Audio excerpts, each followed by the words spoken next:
Naiz irratian, bigarren kafea.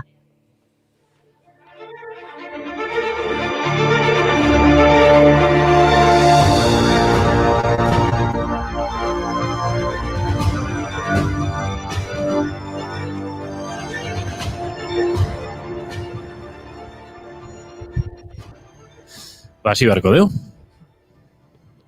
Txaldeon. Ja ba, arratsaldeon. Inigo, Goiuri. 45 egun, egu berri egunerako! Jode, asiria. Bueno, hiri askotan argiak jartzen hasi die, ja. Nik Donostin ikusitez batzuk. Taizue. Bai. Ni hasi naiz pentsatzen estudioan nola ipaindu, Pianoa hilaxo bat jartze bai otondo?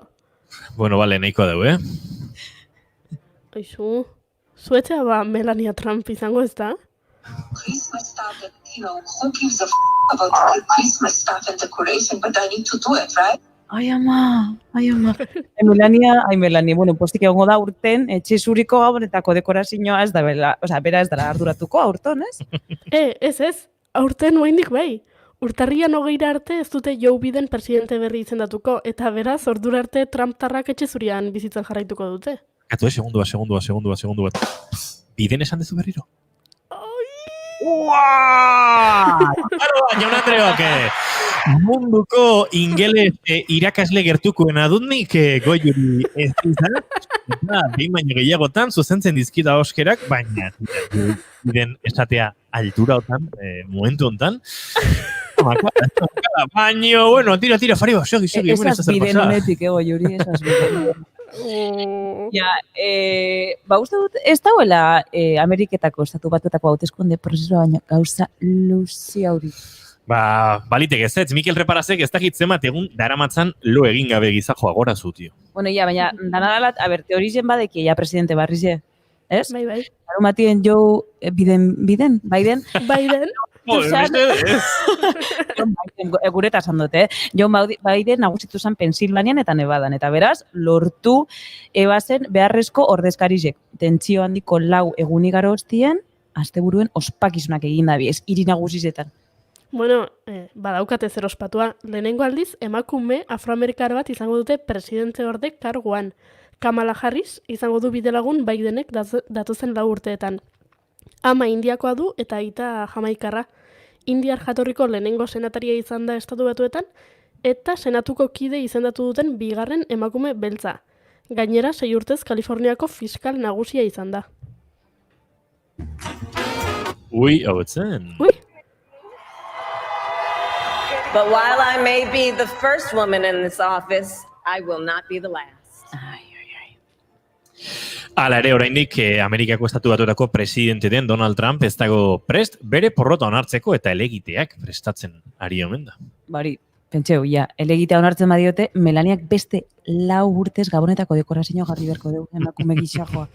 Azkenean Melaniarekin empatia eta guzti sentituko dut. Bueno, berra izue. Nik gabonekiko ilusioa kutsatu nahi dizuet. Gaur gaina oso pozik etorri naiz. Jamie Cullumek gabonetako diska bat argitaratuko du hilabete bukaeran. The Piano Man at Christmas. Dagoeneko bi abesti aurkeztu ditu. Inigo jarri bat. Kantutzarra. You can hang your lights on me. Hang your lights. Hang your lights. You can hang your lights on me. Oso nada, bauke puntu Ray Charles bat, badauke puntu Dixieland bat ere, Dixie estiloko musikakoa, esan, kantutzarra, gabonetan gertatuko den gauzarik onena, akaso, hauxe da Jamie Cullunen kantu hau. Bai, temazo. Nola jatzu guzteko zuri Goiuri. Jamie Cullumek bere aurreko diska New Orleanseko jazza eta Beyoncéren arteko nahazketa bazala esan man.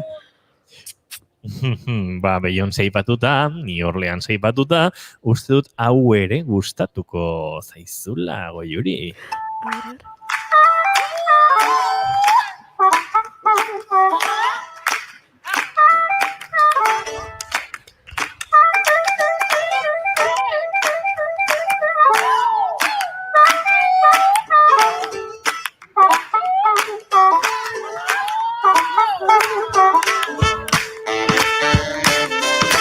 Oh yeah. Gimme baby. Come on, baby. Texas.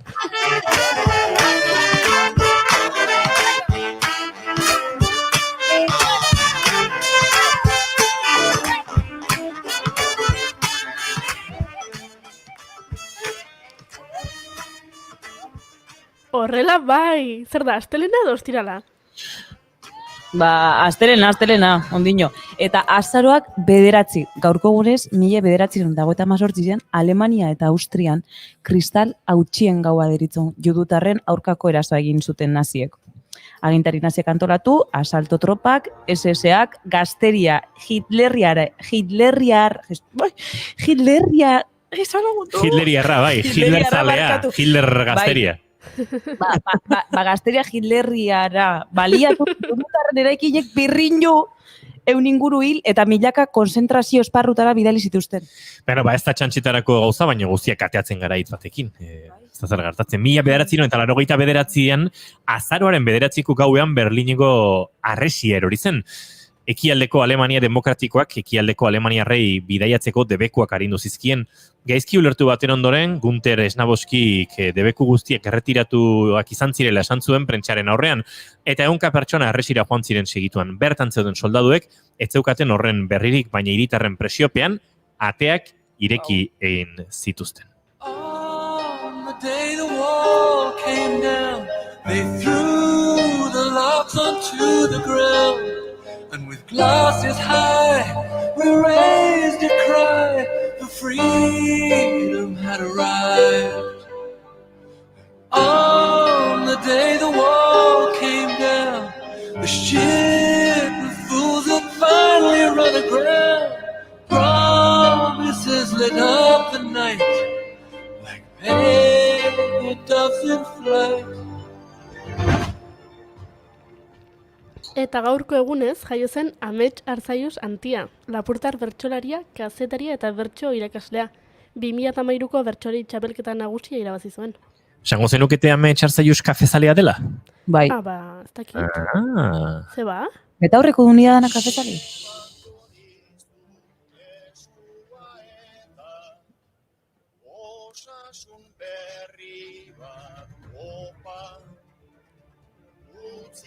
Zagun geure kontuzar, geure minita, geure kopla, naiz hortarako egokiago, den askozaz ardo kopa, hartu ditzagun kafe kikarak, ta egin dezagun topa.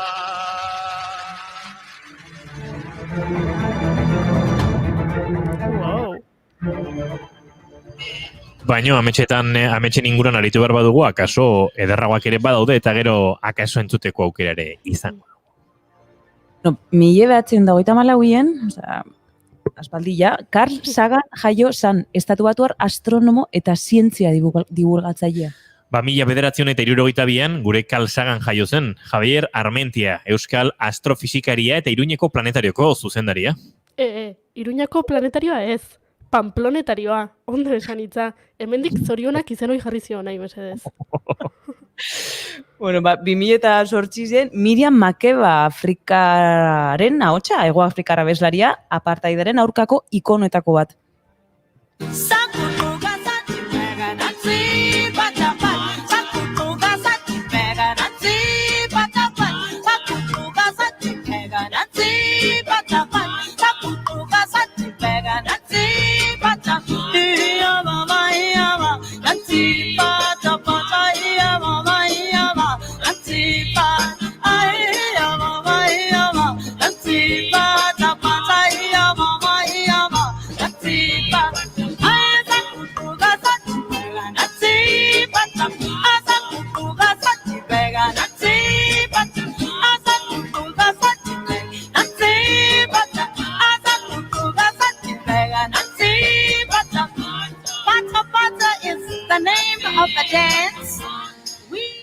Eta gaurko egunez zendu zen Yves Montand, Italian jaiotako frantziar aktore eta abeslaria. Quand on partait de bon matin, quand on partait sur les chemins, à bicyclette, nous étions quelques bons copains. Il y avait Fernand, il y avait Firmin, il y avait Francis et Sébastien, et puis Paulette. La bicyclette. On était tous amoureux d'elle, on se sentait Baina, bueno, ze abestia proposa, gaur Bogotan bizikletaren eguna ospatzen da. Ahí va, Colombia, bicicleta. Es complicado, en una bici que te lleve a todos lados. Un vallenato desesperado, una cartica que yo guardo donde te escribí. Que te sueñe que te quiero tanto, que hace rato está mi corazón latiendo por ti, la que yo guardo donde te escribí. Que te sueñe que te quiero tanto, que hace rato está mi corazón latiendo por ti. Eta, bueno, bizileta giroan edo biziletarik gabe, baina saio hasi beharko dugu, Azaroak gaur 9 ditu, eta naiz eta oraindik bestelako kolorerik hartzen diogun, eta ostiral girotik ere hartu duen gure saioak, astelena da ongi etorri guztioi bigarren kafera gaur, 89.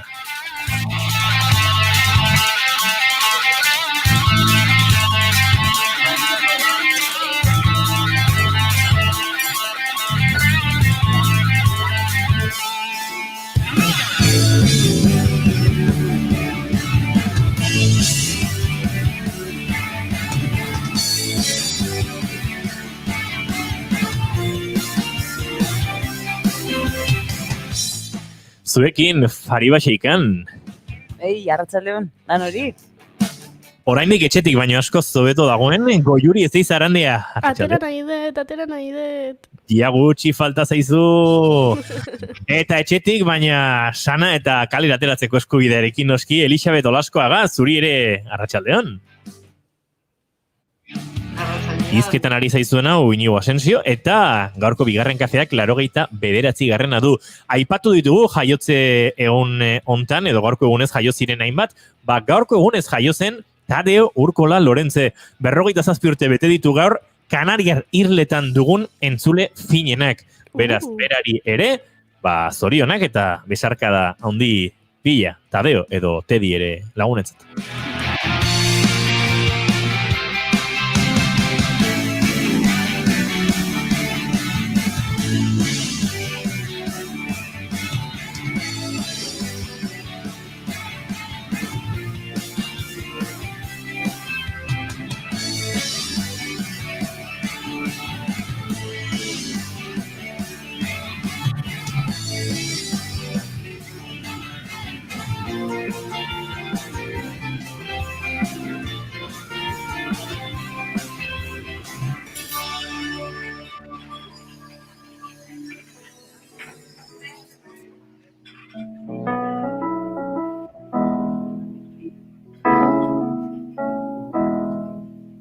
Beautiful stranger, come here quiet. Modu asko daude, saio bat hasteko eta astelen bati lehen pausoak emateko, baina Marcos Kinen Beautiful Stranger honekin, egia da, astelenek jarraitzen dutela ostiral kutsu eta kolore hartzen. What you drink,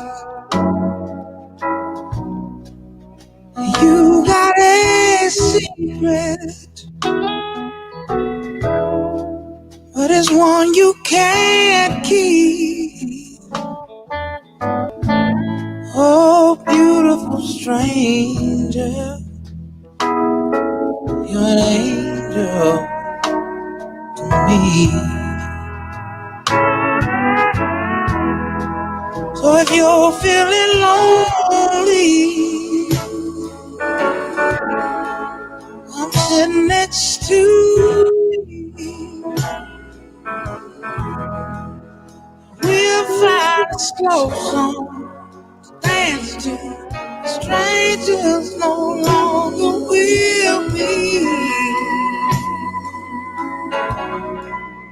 Beautiful stranger. Eta horren kafetxoa prest dugula, saioari esera mateko moduan ere bagara. Maite duten tartean murgildu behar dugu ezertan hasi aurretik. Bueno, maite genezaken Markus Kinen kantu hau eta bere musika. Baina beste maite dutak ere badakartzagu eta zoaziko zara, Fariba? Vale. Zer maite du Fariba Xeikanek? Maite ditut, esan beharrekoak esatea. Barruan gordetzen ditugu noiek botatzea, ez? Hainbeste kostatzen zaizkigunak batzutan esatea, ez? eta esate dozula, ez duzula bat momentu aproposa bilatzen, edo biharko uste dozuna, edo atzeratzen dozuna. Eta bapatien botate osunien, zelako lasaitu eta zelako askatasune sentitzen den.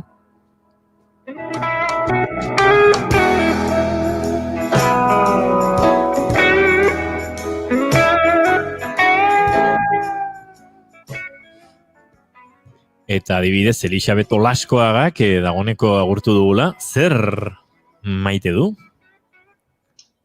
Ba, begira, Saguntotik bidalitako belarritakoak. Wow. Nondik bidali izkizute? Sagunto. Saguntotik. Bai, han, topatu zituzten txampon batzuk, aintzinakoak, eta aurrekaldean daude bikoteak harreman sexualak mantentzen, eta atzekaldean zenbaki erromatarrak. Batean daukat 2 eta bestean daukat 10. Eta biak dira ezberdinak, eta postura ezberdinetan sexual harremanak.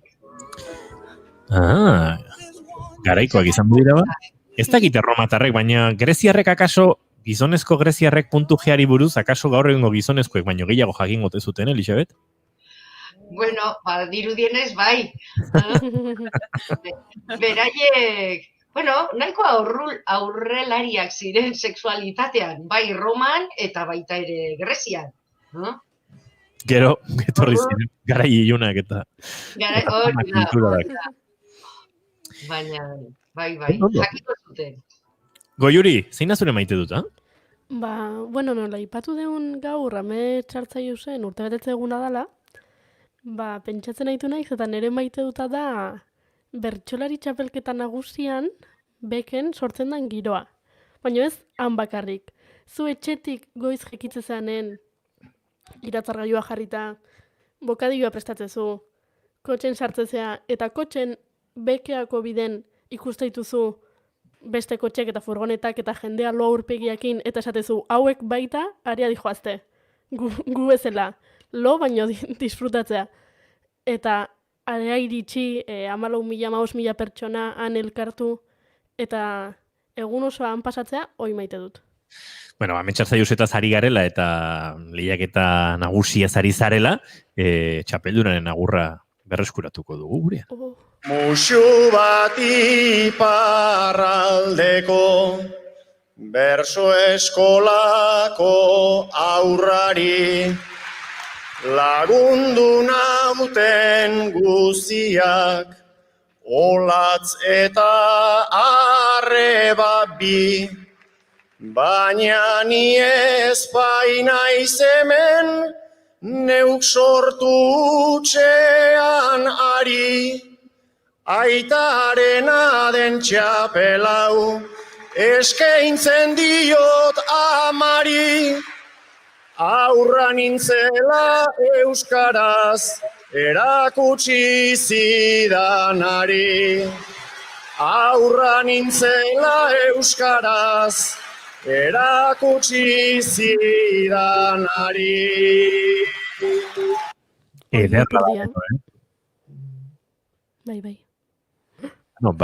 Nire maitu duta kontatuko dizuet. Vale, atzo Twitterren nebilela, gauez, olako ezin loak hartu girortan, arkitu nun, Alfredo Tejada delako batek argitaratu edo elkarbanatu zuen bideo bat, dagoeneko milaka edo milioika esango nuke. 2,7 M letra larriz dagoenean, Goiuri hori zan. Milioia, bai. Milioia, ez da?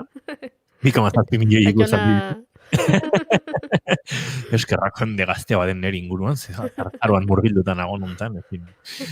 Kontua da, New Yorkeko baleteko lehen dantzari izandako emakume batekin, bere ez dakit senidekoren bat edo badagoen, 60ko hamarkadako dantzari izan zen bera, pentsa gaur egun 80 desente urte, eta hementxe kontatzen duenaren arabera, Alzheimerrak jota dago emakume hau, eta jarri dio, aurikularretan, kaskotan, mugikor batean, musika bat entzun.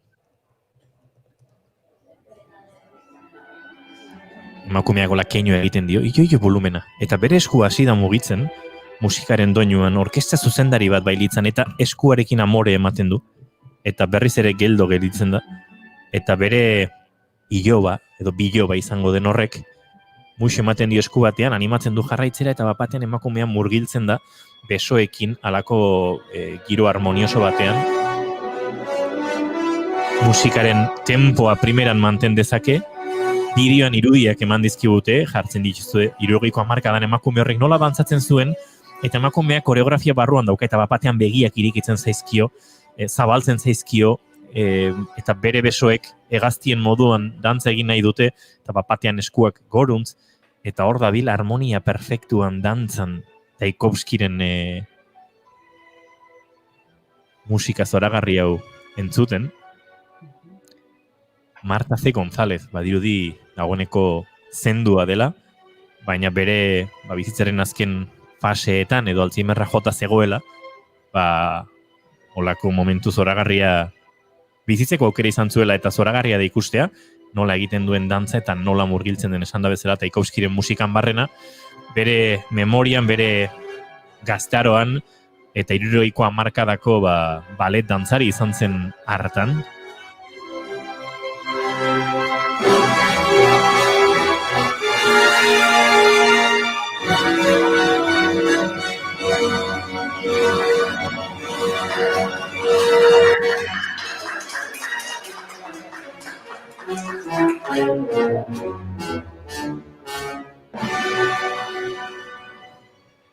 Eta zoragarria iruditu zait, eta hori da nire maite duta horrelako gauzekin emozionatzeko gaitasuna duen jende hori, horrelako bideoak elkarbanatzen dituen jende hori, eta batez ere musikaren gaitasun hori maite dut uste dut. Denongan sortzen duela musikak zerbait oso berezia, eta gaurko saio oso goran hasi dugulako, eta ez dudalako nahi, zendu den emakume baten, Alzheimerraren giro horretan denok pixka tristetzean naizetan ni unkitu nauen, badakit honek altxako gaituela.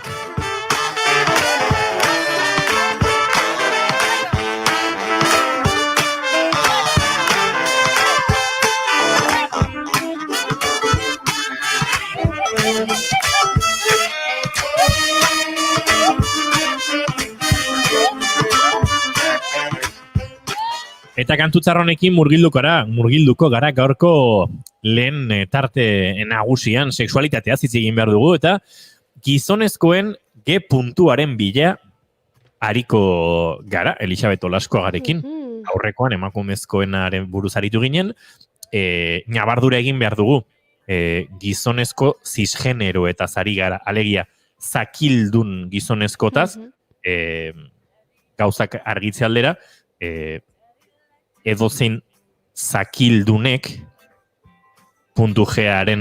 edozein zakildunen puntu G-aren inguruan ariko garela, esango dugu, eta hori, nabardura hori eginda, zeuz iruditzen zaigu garrantzitsua dela, saiatuko gara une oro gizon edo mutil.g hori ez erabiltzen, eta matizatzen gizon cisgeneren inguruan edo zakila duten gizabanako eta zari garela, hori argituta, Elisabet, gizonezkoen edo zakildunen G puntua.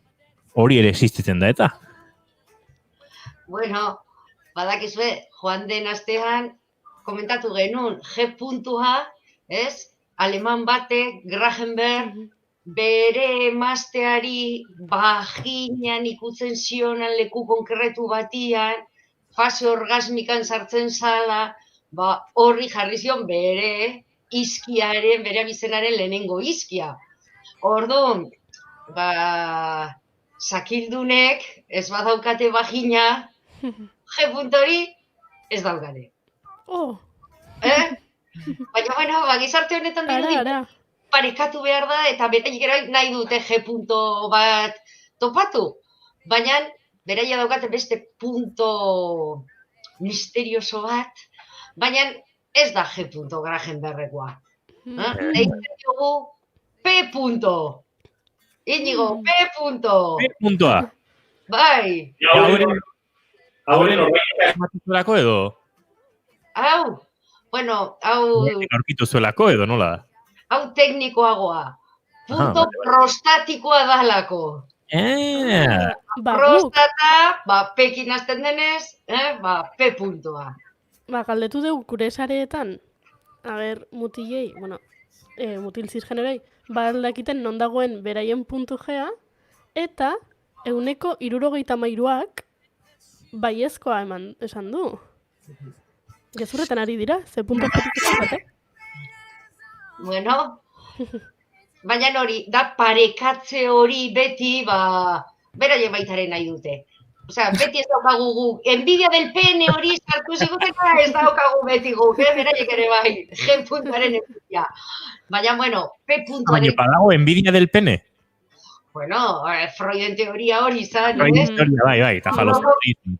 Zabaldu zan asko, eta emakumeak beti, Petelinaren envidia genula. Bueno, gizonak dirudi ere bai, G puntuaren envidia badutela.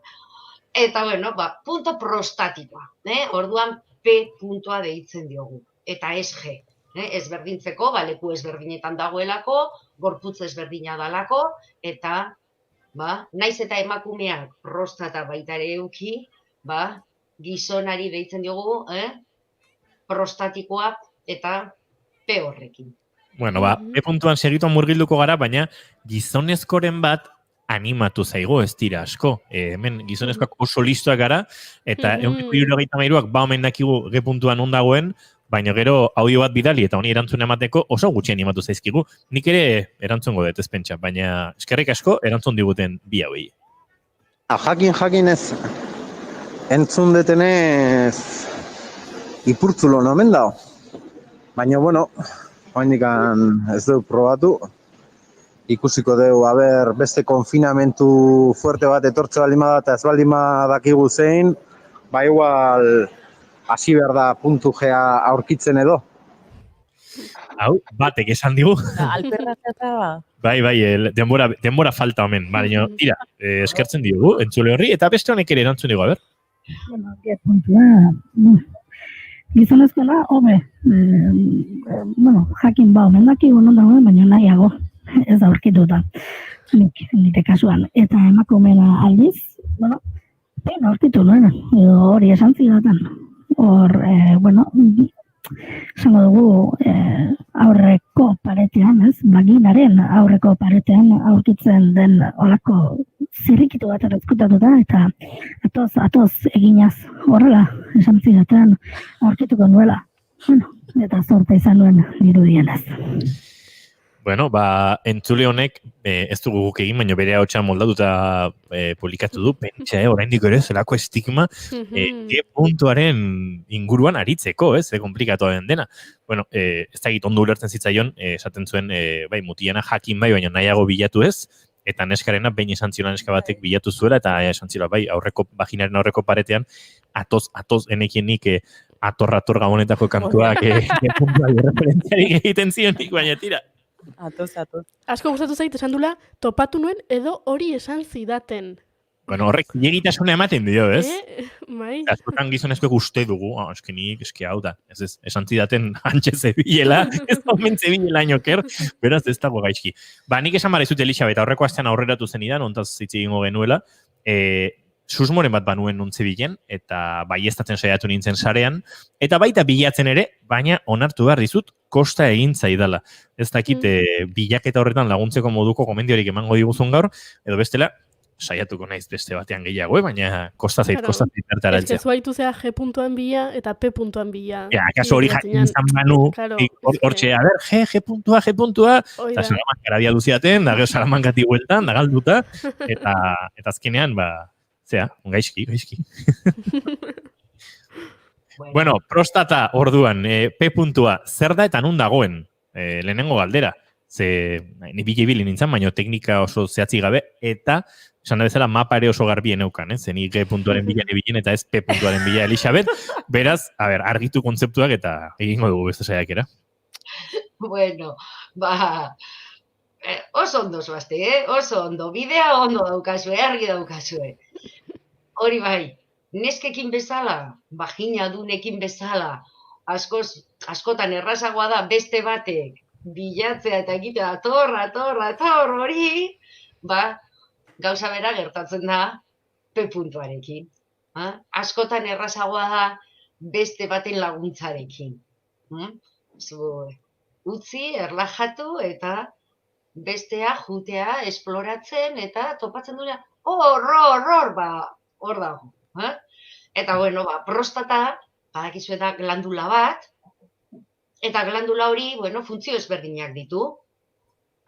Funtzio bada, likido prostatikoa egitea, eta semenen komponente bat izango da, hasiaren komponente bat.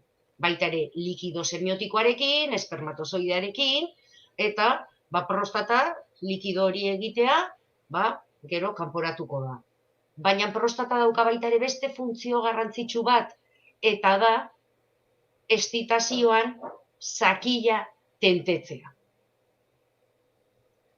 Prostata gaizki dijoanean, eta gizonak, zakildunak, cis gizonak, arazoak dutenean prostatarekin, askotan baita ere erekzio arazoak dituzte. Orduan da glandula bat oso garrantzitsua, zakila ondo juteko, ondo funtzionatzeko, tentetzeko, zaindu behar dana. Eta prostata hori zapaltzen den bakoitzean, egingo duna izango da zakila tentetzea.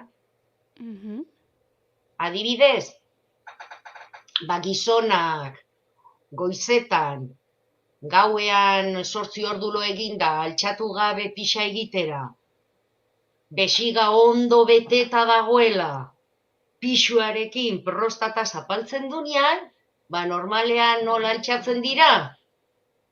Zakiltza tenterekin. Eta hor askot ez dago estitazioa.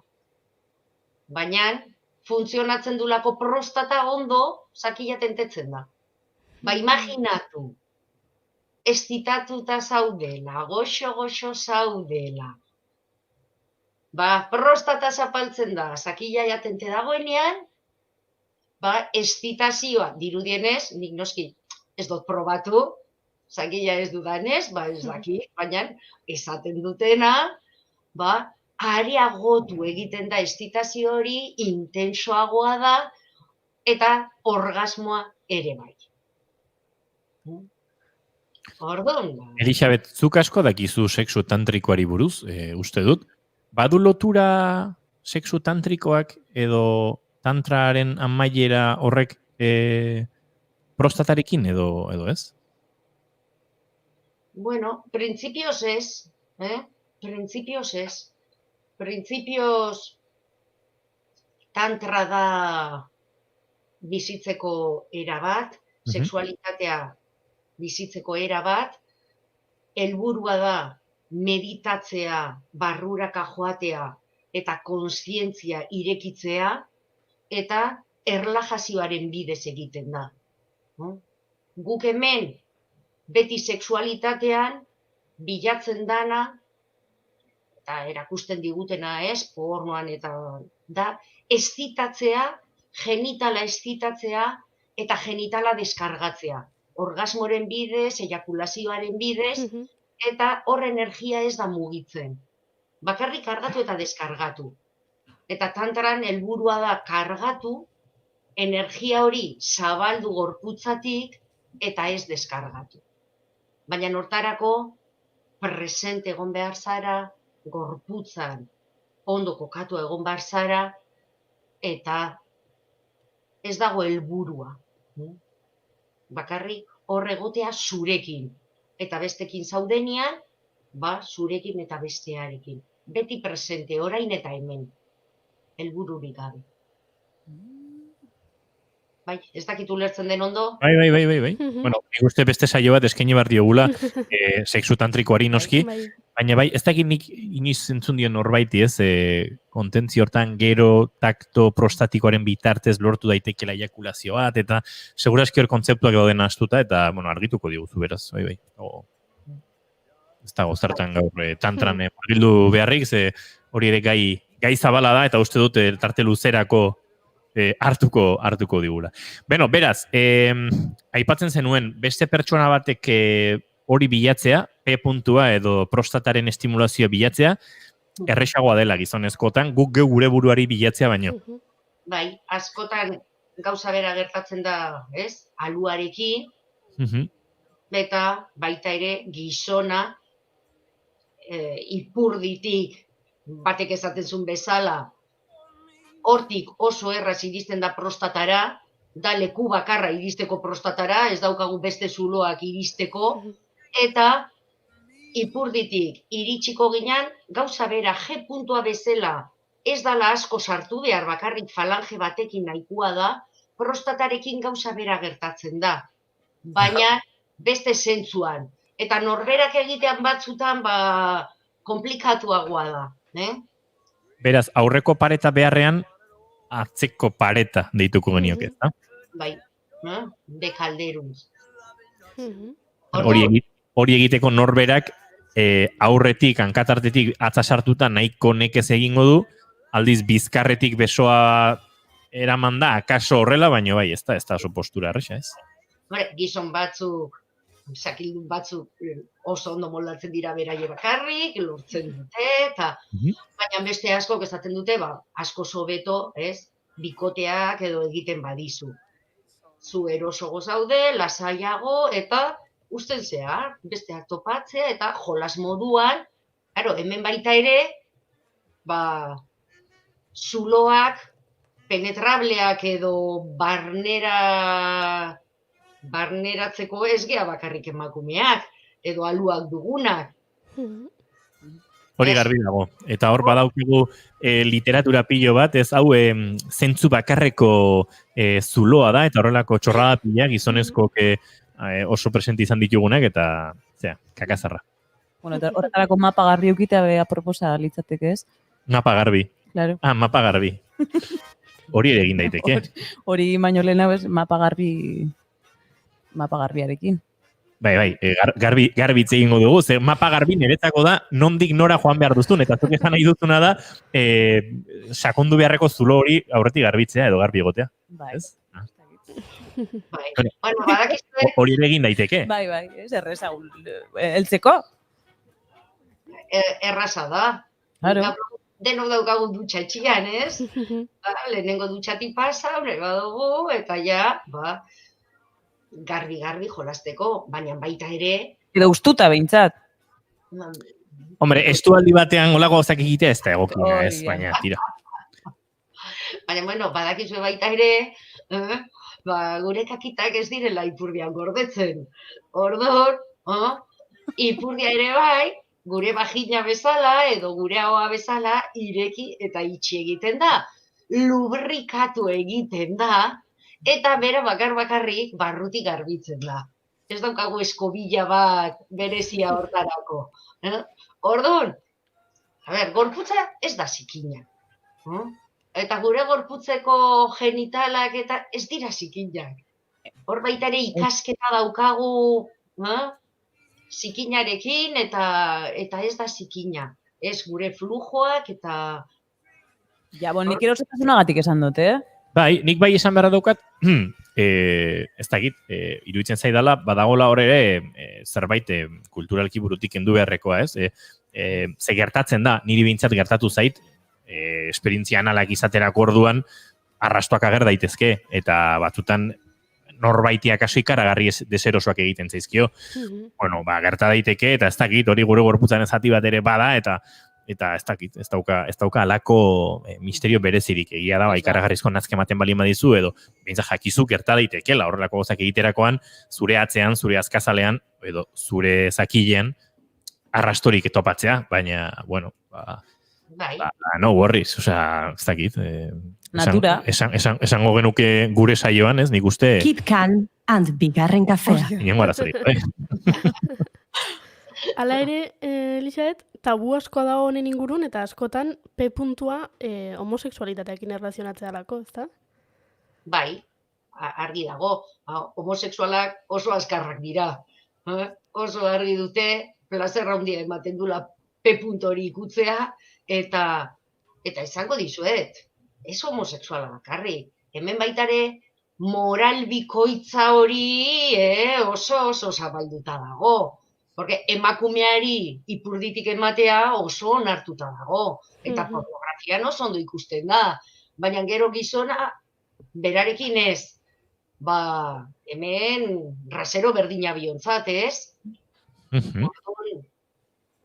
Bai, zalantzarik gabe, baina hor, esaten dudana, ez, diskurso heteropatriarkalean oso sartuta dago hori, ez, no?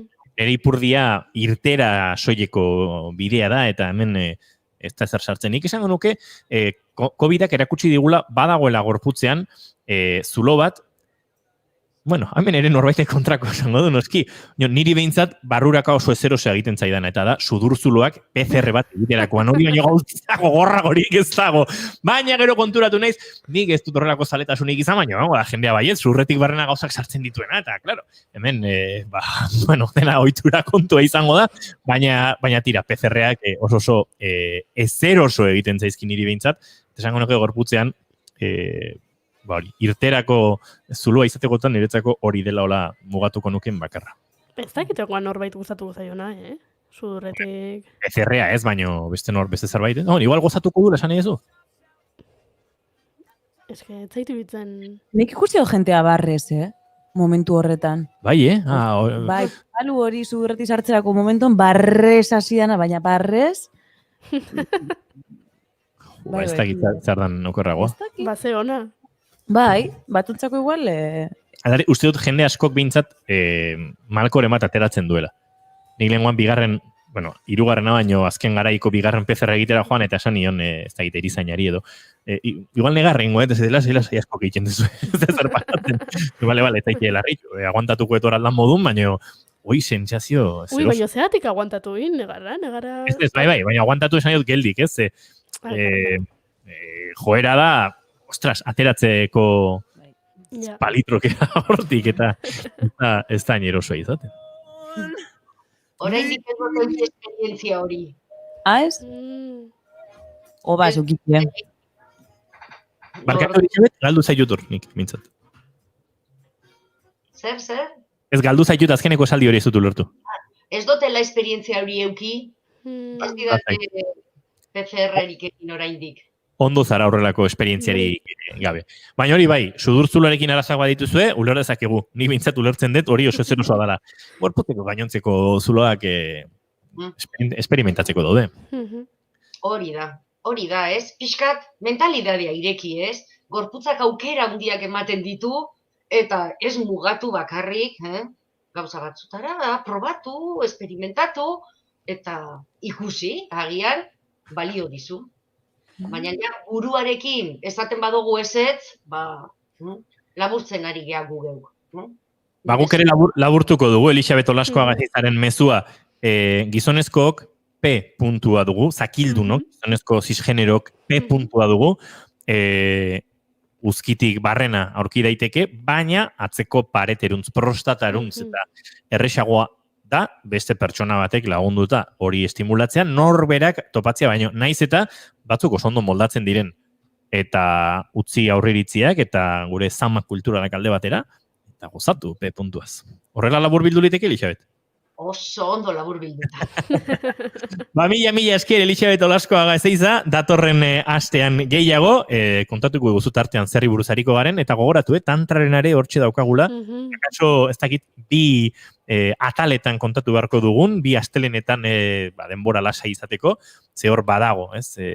Halako sakontasun filosofiko eta emozional bat, eta ez da goza erresa izango azaltzeko. Tantra bizitu behar da. Osea, experimentatu behar da, porque zaila da. Eingo dugu, astelen batean saioa bukatzen danean, Elisabet Olaskoagaren tailerra. Baina, mikrofono eta kamerari gabe. Esperik ez du, Elisabete. Venga, datorren arte. Pandemonioa. Podcast plataformetan entzungai. Naiz irratia.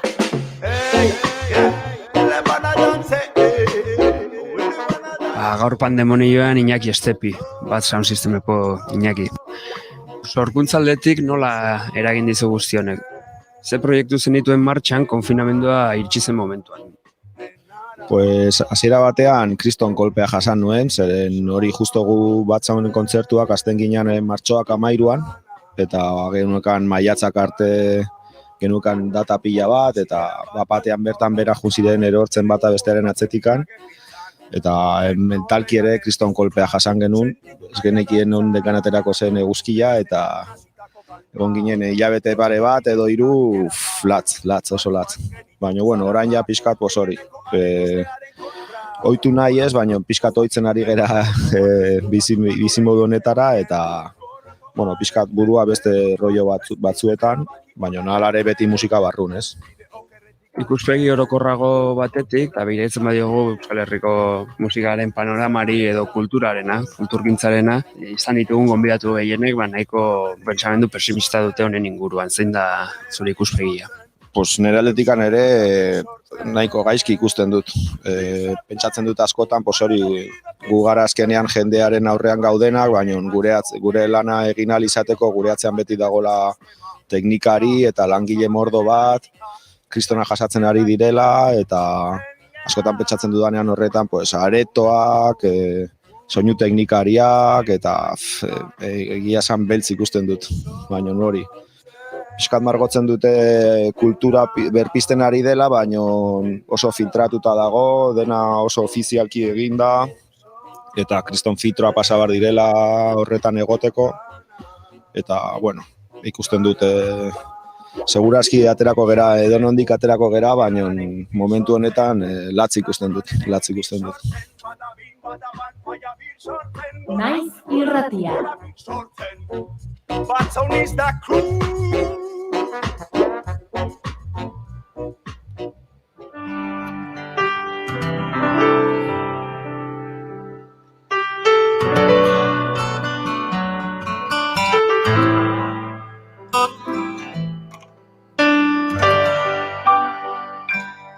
Azaroaren 4 hasi zen Donostiako Infernu auzoko desalojoa urte osoan zehar.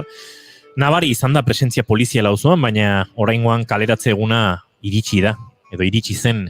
100 pertsona inguru etxetik atera eta kale gorrian utzi dituzte instituzio publiko eta auzoaren jabe berriek. Egoera honen aurrean, mobilizazio ezberdinak deitu ditu Infernua bizirik plataformak tartean azaroaren 8an egindakoan atzo bertan babes ikaragarria jaso zuten.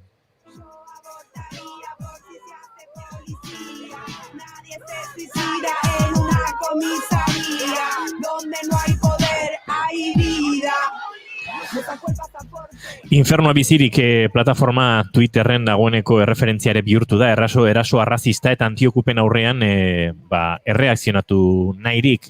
Tartean, gizarte zibileko hainbat kide, eta noski, Euskal Herriako hainbat tokitatik euren babesa erakutsi dieten hainbat eta hainbat lagun. Joan den astean, sos arrazakeriako kideekin ere aritu ginen, eta lehen balorazio hortan, aztertu genuen honek zelako ondorioak ekar zitzaken, eta batez ere, zenolako egoeran inongo jakinarazpenik gabe, inongo B planik gabe eta inongo alternatibarik gabe 100 pertsona, hasiera batean 30 pasatxo, gerora besteak, segituan aztertuko dugu zehazki datuak ze puntutan diren, hain zuzen ere harrera sareako Itxaso Agirre Barandiaran ere gurean dugulako gaur, eta kontatuko digulako benetan zein egoeratan diren aurreko astean ere aurreratu bezala, Infernu auzoko eraikin horietatik kaleratu dituzten hainbat lagun horiek. Itxaso Agirre, arratsaldeon eta ongi etorri bigarren kafera. Arratsaldeon, mila esker. Bueno, hainbat datu esan ditugu aurreko astean ere zalantzak genituen, sos arrazakeriarekin ere aritu ginen, hasiera batean 30 bat izango ote ziren lehenengo eraikin hartan, gerora beste eraikin batzuk ere arriskuan, 100 bat lagun, azken finean Infernua auzo hortan, inguru hortan, bizitzen ari zirenak, eta ez dakit dagoeneko 100 kalean ote diren, edo zein kasutan datuaren xehetasunak ez gaitu hainbeste kezkatzen, baina bai zertan den, ze aipatu dugu babesa adirazi dizueta hainbat elkarteek, atzo elkartaratzea izan zenuten, noski, alden momentutan, ze lehenengo gauza aztertzeko, kaleratze horiek gauez, etxeratzea agindua, eta batez ere gizartearen babesik eskaintzeko edo resistentziarik eskaintzeko modurik gabe, erabaki zuen poliziak kaleratze hori egitea. Nolakoak izan dira azkeneko egunak Itxaso eta, zein puntutan gaudela esan zen ezake? Bueno, kaleratzea esan gau ez egin, egun ez egin zan, ostegun goizean egin zan.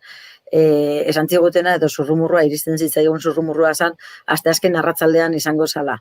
Orduan, gerturatu zen jende pila bat, eta egia zan, jendea zegoen bitartean polizia gertu ere zan egin.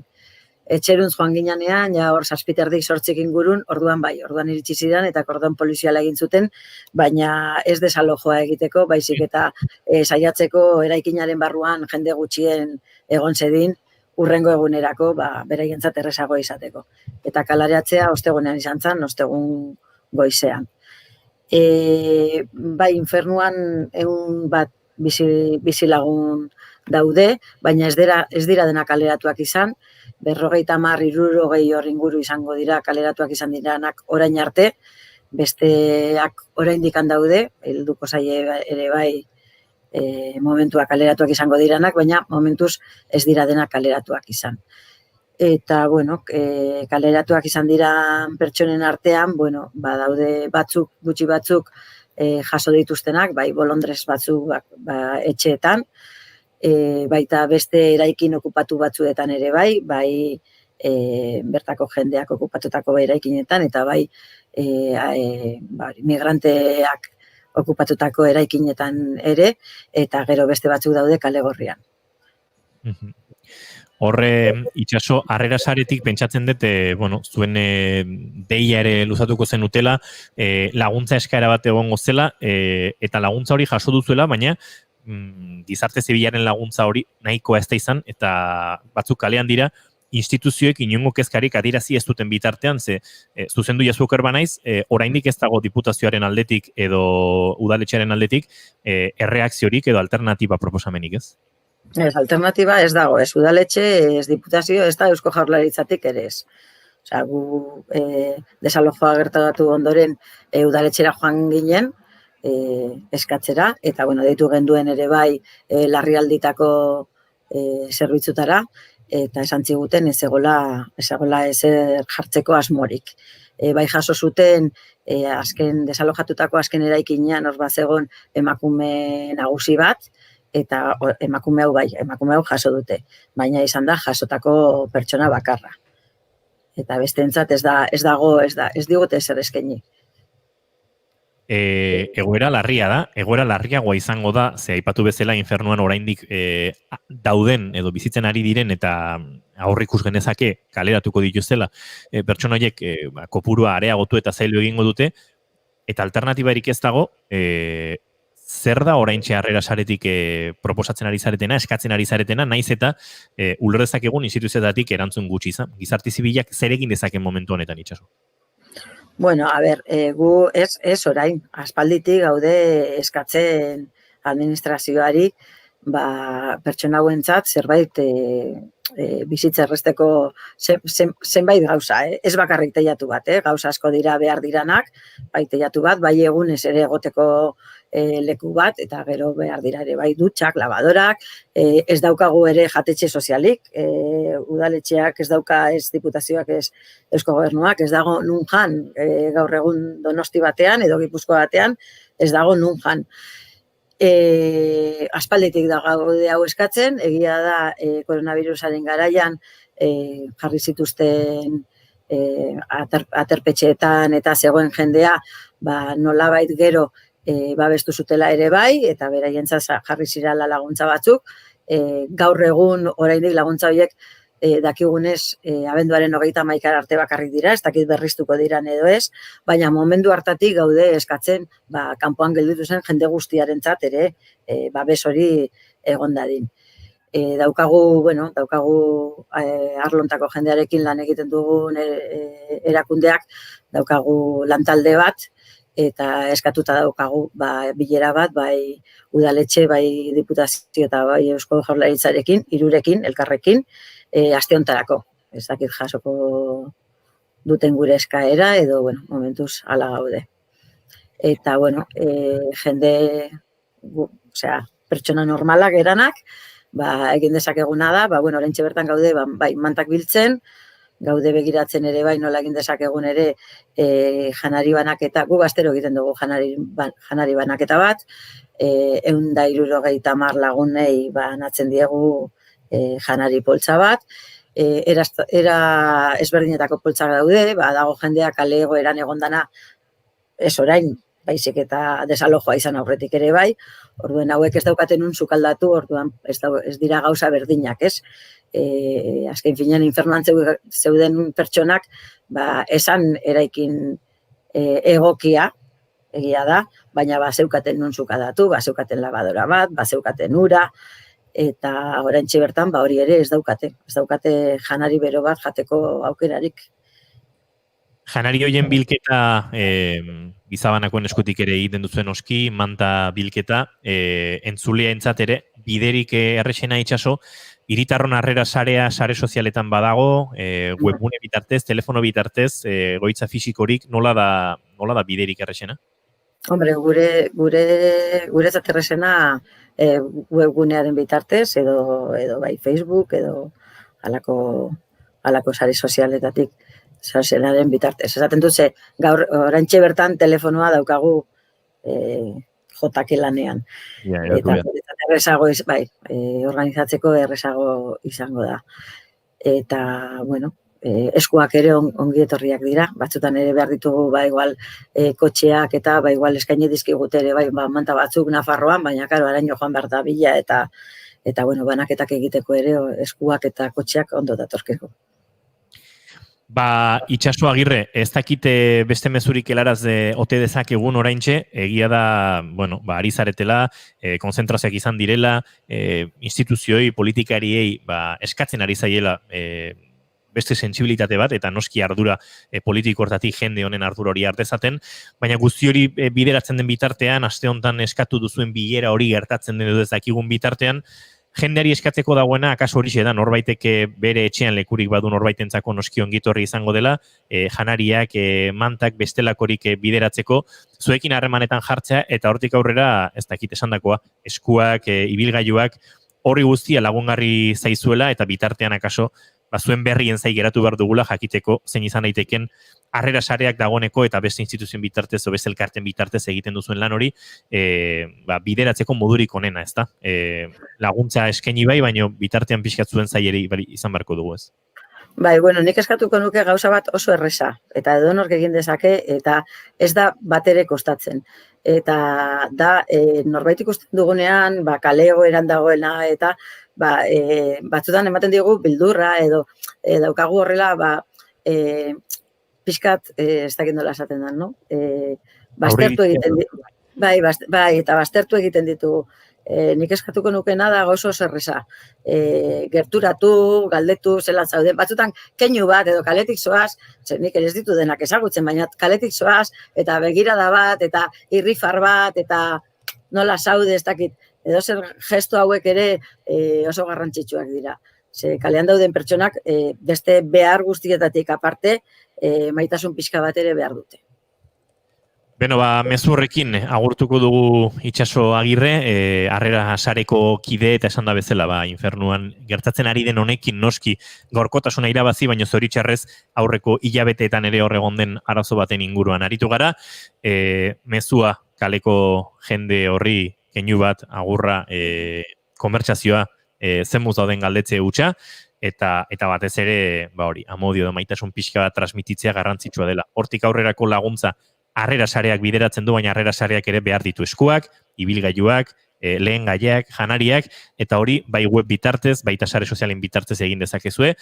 Guk Itxaso eskerrak ematea besterik ez daukagu, eta animorik indartsuenak egitean ari zareten lan horretan, ea bastionetan instituzioekin bideratu aldaiteken bilera hori, eta datozen asteetan ere harremanetan izango garen ez, baizuekin eta baita sosarrazakeri elkartearekin, ea berri hobeak kontatzeko moduan ote garen. Ea, laden, mila esker. Eskerrik asko, baizer arte, Itxaso. Ren arte. Irratian, ez zaizue gertatzen igual, norabaitea deitzen dezue, eta kaixo, bai, nor da, eta naiz irratia naiz, hor dago aukera basartzeko bukle batean, naiz irratia naiz, amaiera gabeko bukle batean. Begira, hau ez dugu mikrofonotik kanpo hitz egin, baina egia da, problema de xente ematen dituela, ze, klaro, hau kaixo, aserrasti naiz. Eta hor tarte bat egiten dut naiz irratiko gazetaria. Bestela, klaro, zuk dena entonazio berdinera esaten baduzu, hau kaixo egunon, asierrerasti naiz irratiko gazetaria. esaten du ez Claro. pixkat Claro, hitz totela edo hau zarela. euskaldun berria da. Kaixo, Nik Asier ezagutzen Errasti, dut- naiz irratikoa. Naiz, Nik Asier ezagutzen Errasti, dut- naiz irratikoa. Nik ezagutzen du tipo bat deitzen dena aiam. Oh, no. Eta hau egia da, ingelesezko klaseetan, what's your name? Eta aiam, esate zen. Eta irakasleak esate zion, Oh my god! a ber, ez dezu ulertu. A ber, igual ez dezu ulertu zu. Nire izena aiam da. Bai. Asteburuko aria.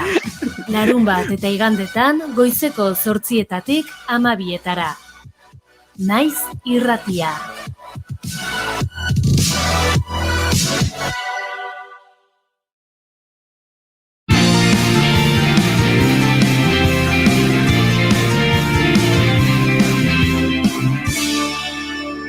Emaiozu bigarren aukera bat egunari. Naiz irratian, bigarren kafea.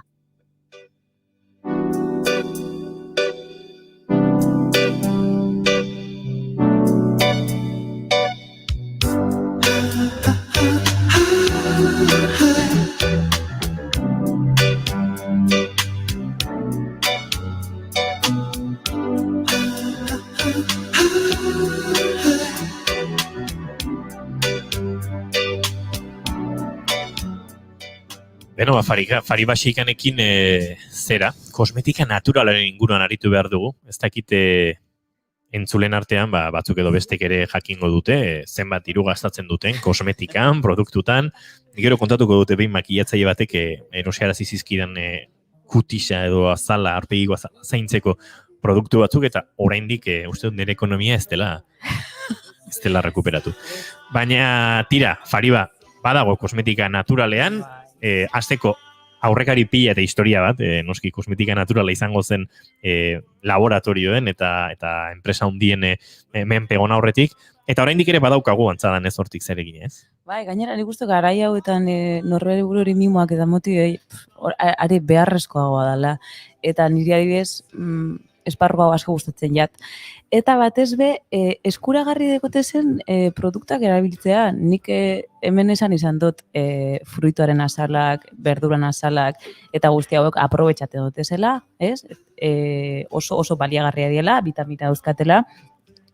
Eta azkenean, hori do it yourself hori edo aprobetxatu etxan dekozuna, eta presiorik balio ez duena, edo bintzate, aurrezteko erabat ere bada, kosmetika naturala orain dela gutxi jarri da modan. Hau da, zenbat eta elementu kimiko gutxiago dituzten produktuak, hobeagotzat hartzen di orain, ez?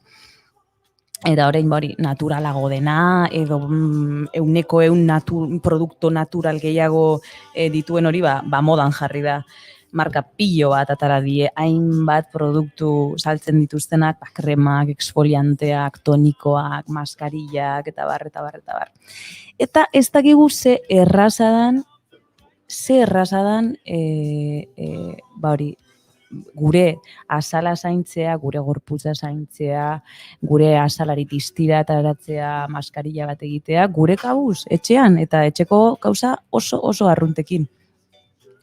Eta murgilduko gara purbet, kosmetika naturalaren inguruan, ze kosmetika naturala oso antzinakoa da, naiz da, esan dugu moden, orain jarri dan batezbe modan, ez? Bai, goiurik batzuen esaten du, inigo, zea Tutankamon baino zarrago bat, ez, ni ez, baino... Jordi Hurtado esan. Baino... Bitu Jordi Hurtado nazala, Eta Iban Garate? Iban Garate, esan Iban Garatek 20 urte damakizki aurpegi igualekin. Bai. Nik uste dut honek asko da egitela kosmetika naturalen inguruen. Horren troko txukitiko da. Ibanak euki behar duzte, badakit, azken aldian lo gutxi egiten duela, umeak eta lanak pilatu zaizki etxean, hemendik animo asko, baina uste dute lo asko ez duela egiten, da lo faltarekin esaten dute azala nabaritzen dela, baina berak ondo mantentzen du, bai? Ni gainera ikusi dute bideo bat, Jordi Hurtado Kleopatrari telefono dei bat egiten, ez da egite ikusi dute. Bakizu pentsatzen hasi naizela momentu baten zeizin esaten hola, serio. Bueno, baina Tutankamonen garaitik badatorrau, ez da broma? Bai, horti dator. Kosmetika naturalarekin lotutako lehen aurkikuntza arkeologikoak Egiptoti datorkigu. Hau da, Tutankamon garai horretatik. Belarrak, erretxinak, esnegaiak, marfilesko raziak, begibeltzak, hautzak, erabiltzen zituzten batipat. Ondare guzti hauek faraoien eta faraonen hilobetako kosmetika naturalaren erabilaren lehen frogak, esan dugun bezala, historia aurrean aurkitu ditzakegu, labar margoetan hain zuzen be, Norvegian, alegia bitu, beste munduko puntan, elur oreinen koipez zikindutako emakumea irudikatzen zuten grabatuak daudean. Antzinako Egipton, Grezian eta Erroman, esan dugun bezala, kosmetika naturalak bere biziko presentzia izan zuen. Gorputzaren zainketari eta edertasunari oso garrantzia handia ematen zitzaiolako. Honez geroztik, antzinako zibilizazio desberdinetan agertu ohi dira adibidez ondareak, Ita eta Sumeriarren garaian, hau da, Kristo aurretik 4.000, 3.500 arteko urte bitartean, urruneko gauzia da, hau. Horrela gauzak, tablilletan ageri diren idatziei esker, ukendu eta lurrinak egiteko hainbat modu ezagutzen ditugu gaur egun. Margolanetan agertzen dira, papiroetan eta momietan bai, ez? Momietan aurkitu izan die hainbat esentzia, hautz, olio. Eta oin sartuko gara Tutankamonekin. Tutankamonen jobian, adibidez, Inigo, zure lagun mina zan, ez? Igual. Bueno, garai hortan tabernak eta gaur bezala ez zeuden, baina ibiltze ginen. Poteoan. Oaintxe bezala zana, kaleratera eta tabernak ez zeon, da horren paseatu eta pixkat bai. Lego ikusen aben Isabel, Inglaterrako erregine, 80 urte. Baki zuzen beran trukoa? Gintonika. Gintonik bat gero, bai, eta zoragarria da emakume. Bueno, Tutankamonera bueltatuko gara. Gaur egun erabiltzen dugu zen olioak adibidez, antopatu ziren, sesamo olioa, gurina, balanoa, moringa, oliba olioa eta arbendalo olioa, batik bat. Arbendalo olioa. Bai, nik gauzat esan gotzuete, nik masajeak ematen oso onan, ez dakit esan da. Ba, imaginatu ze esperientzia izan behar da hori. Ikusten ari naiz, nora oteiza jartzen ari da norpegia, nora, arratsaldean hor zaudela, ez zaitugu agurtu. Nahaztu musukoak endu, mikroari hitz egiteko, bai. Faribak esan du masajetan oso nadala, Elisabet Olaskoagak ere esan du, noiz bait, akaso, goiuri, nora, monta ezakegu, ez dakit, sexu tantrikoaren inguru ikastaro horrekin parean, masaje ikastaro bat, eman dizagukizu, Edo exhibizio bat, erakustaldi batekin masaje bat nahikoa du. Erakustaldia baino jasotzen. Noski, bai. Vale, horita tantrarekin ja enjedekogu. Bueno, olio hauei erabilera erlijioso ematea gain, eurek erabilera pertsonalarentzako erabiltzen zituzten. Ziotenez, kosmetika naturalak gizakiaren eta jainkoen arteko batasuna ahalbidetuko luke.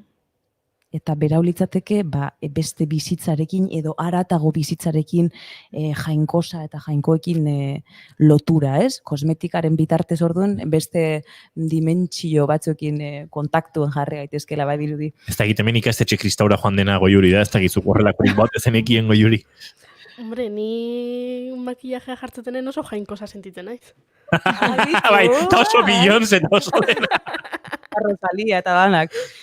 Hombre, nik esan behar nun, Egiptoarrek, mutilek, eramate zutela begitako raia beltza zola marraztuta, eta oso guapo jute ziala, eta guain egin galtu da, eta guain mutilak nik ez ditut ikusten kaletik begitako marrain da, eta... Ja da politia galitzen dela, Oso, politia galitzen. Eta Egipto garaien bai, Kleopatraren asto esnetanko bainuk ebaita ezaguna dia, ez? Bai, asto esnetako bainuk. Horienek Bai, ezaguna. Oso ezaguna dia. Nik linea ez, baina rimel beltza, garai batean, Euskal Telebistako makillatzaileek ematen ziguten, eta bai, begiak irikitzen zituela, eta nik bizitza guztiola pixkat bixigu begidozketela esan diate, begik irikitzen ez asko zebete bat zaizan, bueno, tortxe gutin nintzen bixigu plantakin. Bixigu ez, ekilore. Bueno, Europari dagokionez, kosmetika naturalak batez be Grezian izan zuen edapen handiena. Kosmetika berba, alare, kosmetiko berba greziarretik dator. Berba honek, higienearentzako produktu aproposa esan nahi du. Gorputzaren eta batez be aurpegiaren zainketa eta kontserbaziorako egokia den produktua esan nahi du. Kosmeteak ere baziren, edertasun fisikoa zaintzeaz arduratzen ziren profesionalak. Garai honetako lehentasuna hori izan, gimnasia, baino, masaje bidez emandako hori, terapiak eta horretarako gantzak erabiltzen ziren. Jo, imaginatu ez, garai horretako lehentasunak horiek bazien ze ondo. Erroman zainketa eta kosmetikoak obsesio bat ziren, bai emakumeetan eta bai gizonezkoetan ere. Edertasun iturri hau berdin erabiltzen zuten batak eta besteak. Termak ere bazeuden, biztanle guztientzako gainera eskuragai, ez pentsa igual dirurik euki behar zanik, edo danantzako zeuden euren estatu soziala, dena delakoa izan arren. Egipziarretatik eta erromatarren eskutik jaso zuten jakituri hau greziarrek. Eta hori, esan dugun bezala, olio hauen erabilera masajeak emateko ziren, perfumeak egiteko, eta baita ritual desberdinak egiteko ere. Uste tinigo zuke enebroa, ez? Erabili izan dozula noiz bait. Ez que lehen aipatu dut, behin makilatzaile batek telebistan esan ziala, jo, ez que makillaje asko daukezu oso gaztea zea, nik ez da ito 23 urtela nozkan. Eta egunero makillatu, eta hau azalantzako oso txarra da. Orduan, nahi bali mazu prestatuko izkizu produktu batzuk, eta egin barrezuna da, gauetan, nik esango nuke enebro esentzia zela, hori lapikoan jarri, ura irakiten jarri, eta horren lurrunarekin aurpegia garbitu, eta gero hautspote gris bat neukan, eta horrekin urpixkatekin egiten zen olako buztin moduko bat, eta hori jartzen zen aurpegian, ematen nula maskara pixkat, eta gero aklaratu egiten zen, uste dutxan, porque ura gogortzen zen, eta azala oso txukun utziko zuen. Baina uste dut esentzia ura enebroa zala, bai. Enebroa, enebroa erabiltzen da asko tenploatan, garbiketak egiteko. Oda, guk Elizatan Palo Santua erabiltzen da bezala, enebroa tenploatan erabiltzen da. Eta enebroa oso nabe bai da gernu nahasteentzako, hau da, gernuko arazoentzako. Arazo horiek sendatzeko baita masaje muskularrak emoteko be. Bueno, hori, azkenean olio hauek eta produktu hauek medizinan ere barneratu ziren. Batik bat, soldadu erromatarrek mirra eramaten zuten gerrako zauriak sendatzeko. Horrez gain, larruazala leuntzeko edo sendatzeko adibidez, limoie, arrosa, eta jasminarekin egindako formulak erabiltzen zituzten. Adibidez, larruazal lehor eta simurrentzako erlear gisaria, oliba olioa eta arrosa ura ere erabiltzen zuten.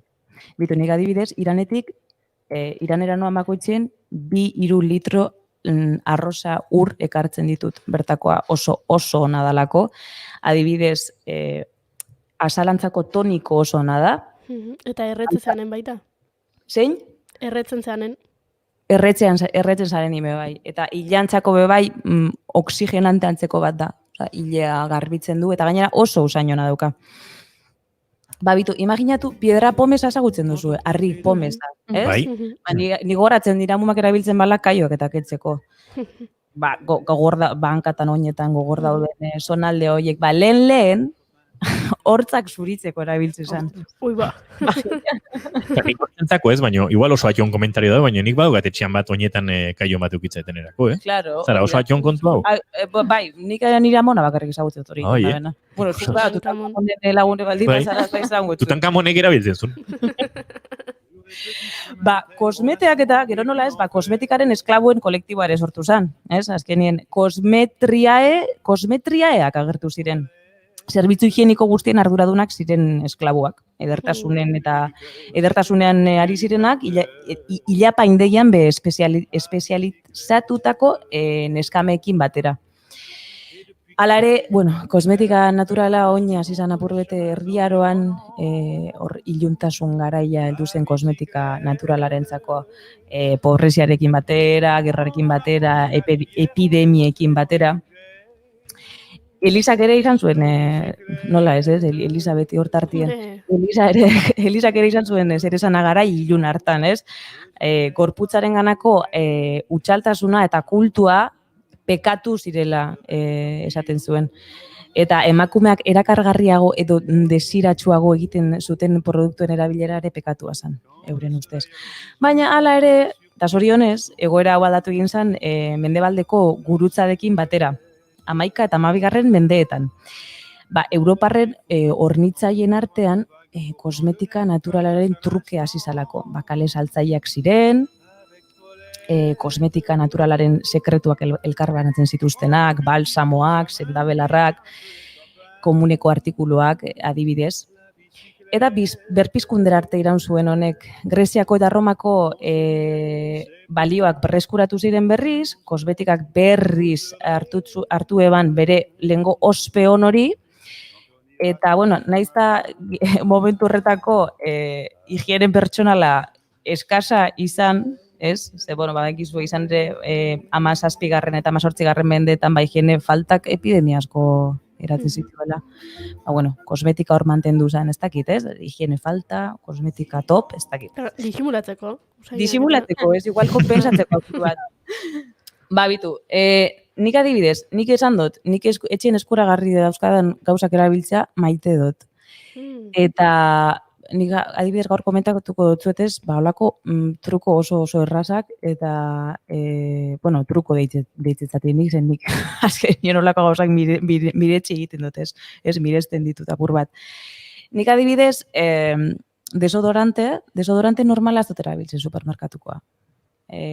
Labandarekin egitako desodorante bat erabiltzen dut. Eta nola egitezu?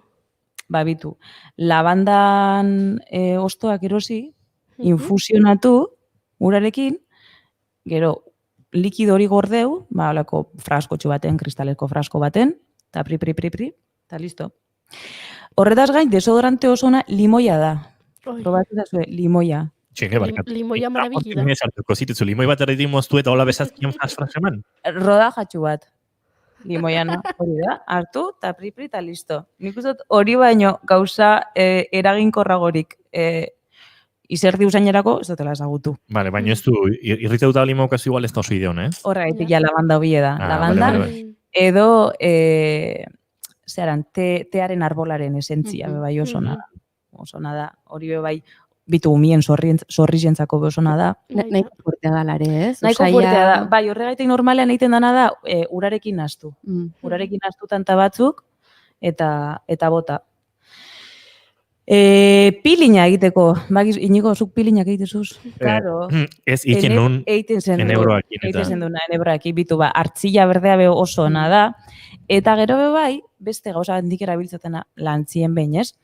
Kafe eotua, azukre morenoa gaznaztute, estiarekin naztute, hau da, kafe eotua, azukre morenoa eta estia. Hiruak naztu. Hori litzateke bigarren kafearen pilin sistema logiko eta koherentena. Bai. Horrek hirurak naztuta, nik adibidez igual astean behin erabiltze dut, astean bi asterik behin, edo horrek ematen diona da azalari kriston indarra, berpiztu egiten du, gogortu egiten du, fortifikatu egiten du. Gero beste gauza bat erabiltzotena, bitu, alengo namari komentan nion, ama horri biltzen da, ez daize supermerkatuko, ez daize krematara da biela, eta Isabel Preislerrek erabiltzen da bela, eta joaten da korrika, erosten, olako krema eta olako gauzak. Eta zan nion, ama... Bai, bada Tutankamon, Bada Tutankamon. Isabel Preisler, bai. Arraitzai asko ditu gainera. Bitu, esan nion, amari, zagaitik ez duzu arrautzaren zuringo erabiltzen? Arrautzaren zurringoa oso ona da tximurrak txikitzeko, oso hidratantea da, begietako poltsantzako, begietako poltsak txikitzeko balio du, proteina pilo badekoz, eta vitamina B taldeko hainbat, vitamina B bat, vitamina B2, vitamina B3, eta bar. Eta hoi egunero erabiltzeko? Egunero ez balantzien, bastakit, igual, txegeze, esadezu, arrautze prejitu betengot, bale. Esadezu, bueno, beste arrautze bat bartuko dut, olako edalontzi baten jarri, zuringoa bakarrik. Gorringoa jate haukezu, hola tal cual. Eta arrautzi, prejituten dan bitartien, edo egoste edo sub bitartien, bitu zuringoa apur bet emon, alpizien, eta utzi horra apur bat. Igual apur bet itxaskor geltituko da. Edo tirante bezala, ez hainbeste. Ensegida xurgatzen dugu azalak. Eta bitu, adibidez, aknearentzako, nire aitak dauzka, adibidez, estresarengatik, askori ez, azalien agertzen jaskuz gauzak, adibidez, eksemak. Eksemantzako adibidez oso ona da eztia. Eta karite mantekarekin nahastuta ja, hori oso ona da. Eta eta oliba olioa be bai. Azkenin ez da bakarrik ensaladari botateko edo. Eksemantzako bai. Oso ona da. Ez dakit konbentzitu zaituzte da. Bueno, pixkat bai, nik gauzat esan barret, hemen enebroa gora, enebroa berari gara, euskeraz baditugu hitzak enebroari esateko, hegoaldean batez ere ipurua, eta iparraldean horrea erabiltzen dute gehiago, beraz, barkatu, nik enebroa bera ipurua oso ondo ez dut irudikatzen, justu dakit behin pote bat saldu ziatela horrena, eta gutxu era beraz usain duen, baina, eta ginebrare ipuruarekin egingo da, ez? Bai, egingo da.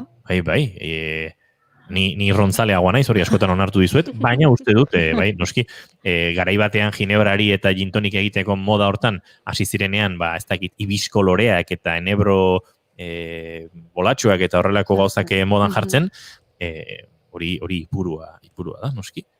Bueno, ipuru tonika, laizter egingo dugu. Politia galditzea.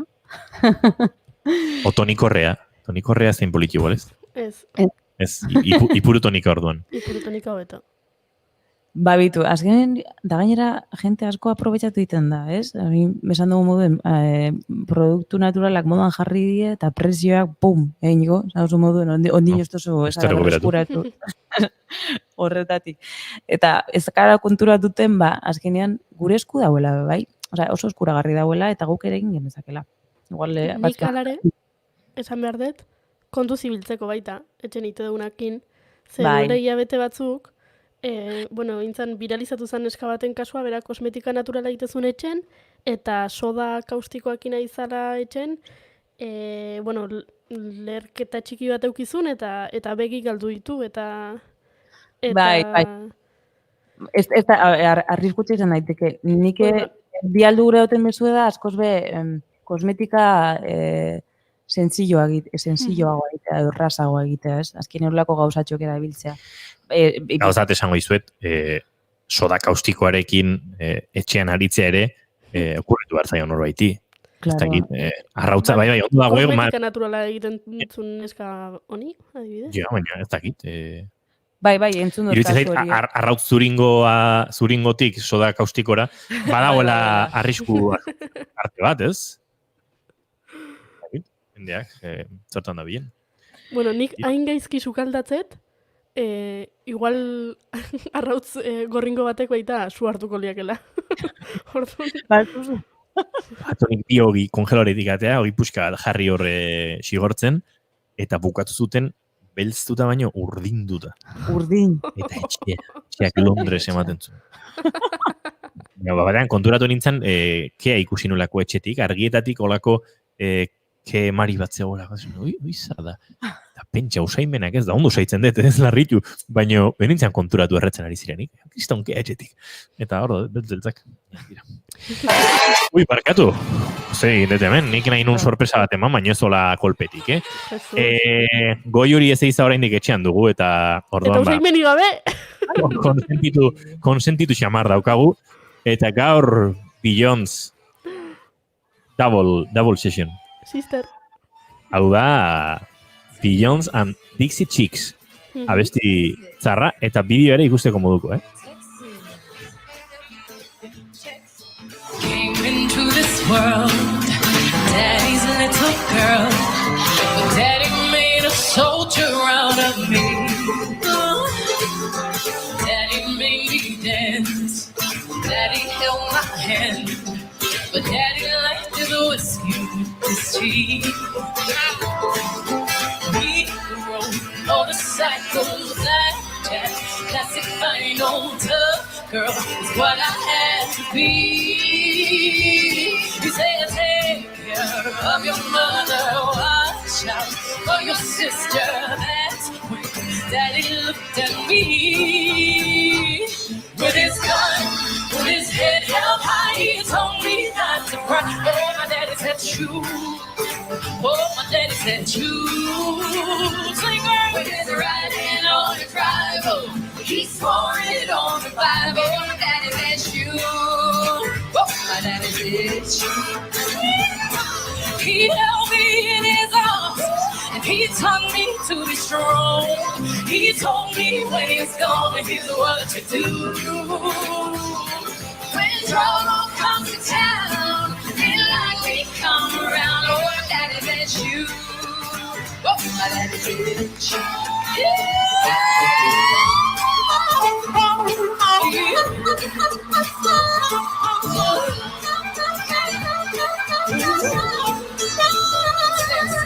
Daddy made me fight. He wasn't always right, but he said, girl, it's your Second Amendment. He always played it cool. Daddy was no fool. Right before he died, he said, remember, take care of your mother. Watch out for your sister. That's when Daddy looked at me.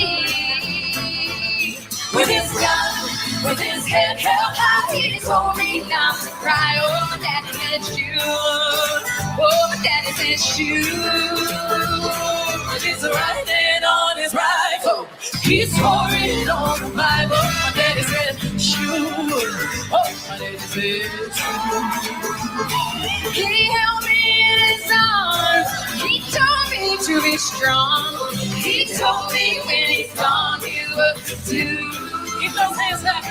When trouble comes to town, you can't like me come around. Oh, my daddy said, shoot. Oh, my daddy said,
they sound tired, but they don't sound happy. They got money, but they don't have cash. They got junior, but they don't have hate.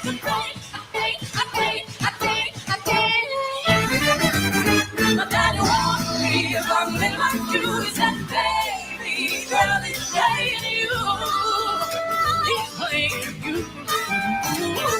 My daddy warned me about a man like you. He said, baby, girl, he's playing you.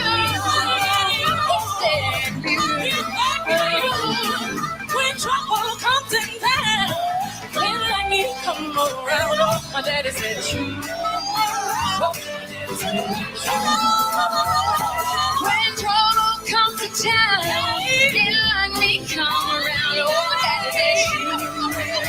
Oh, my daddy said, shoot.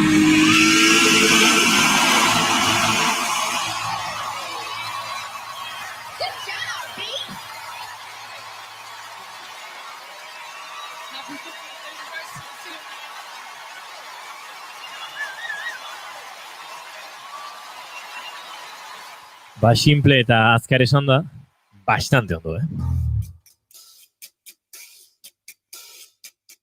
Hilabetean behin film bat aukeratuko dugu, guk nahi duguna, eta listo! Bai, Ramon! Hemen ez dago ez gidoirik, ez prestatutako ezer, hemen bakoitzak erraten du nahi duena. Bai, Ramon! Hernanitik, beltzez jantzita, larruzko galtzak, txupa beltza, ilea beltza, eta hori bai, zurbil xamar, baina hemen da, Hernanitik, eta makulurik gabe gainera. Oskar Bixein, Gabon! Gabon, maite.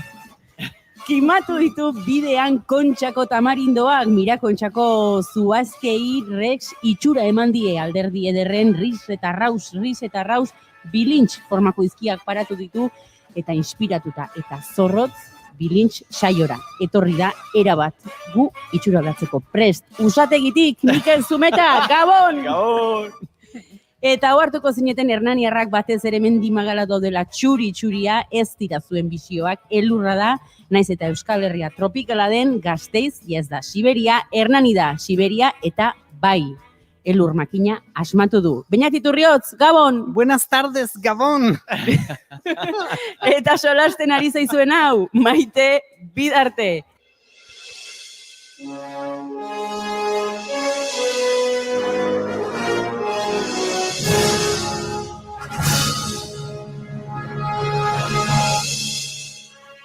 Espere zenuen irratsaioa. Bilintx.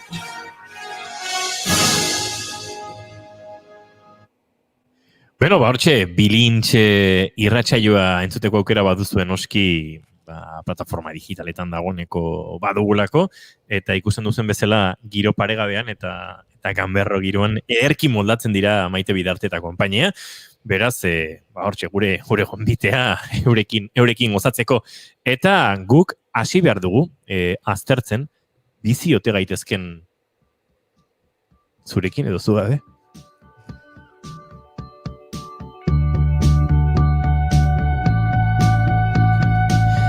Lasai, ez du amodio romantikoaren gorazarrerik egin nahi, nahiz eta badagoen amodiotik asko landu behar dugun gaian, akaso amodioa, beharra, ez dakit nola deitu, gaur landu behar dugun gaiari. Baina txakurren inguran hori behar dugu, aritu behar dugu, horren berri baduzu dagoeneko, Nora Oteiza gurean ikusi duzuerako eta pentsatu duzuerako batira. Ezen Nora Oteiza kosmetika naturalari buruz hitz egitea bakarrik etorriko, beste zerbait ere izango du kontatzeko. Eta gaurko gaiak alaxe dio, txakurrak gabe bizi ezin dutela ematen duenean, zurekin edo zu gabe, edo zurekin, ez dute beste alternatibarik. Bakardadea ezin kudeatuta, hiperrapegoa edo gehiegizko behar hori gurekin daudenean gutaz pendiente egotea, baina gurengandik banandu gabe, muturreko xamarra den sentsazio hortan, goiuri ari da pentsatzen, niri berdin izango litzaiak, txakurrak hiperrapegoa balu. Nire izpentsatzen, txakurra ni gabe, igual baino, ni txakurri gabe gaizki xamarra. Daude beste handelakoak, akaso beste egun batean aztertuko ditugu, baina gaur Nora okerrez panaiz, hori aztertu behar dugu. Txakurrak, esango genuke, broma galde bat erotzita, txakurrak gaizki pasatzen duenean, ezin duenean, bere jaberik gabe egon denbora batez. Hor sortzen da pixka eta arazoa, edo gaurko gaia hortik doa.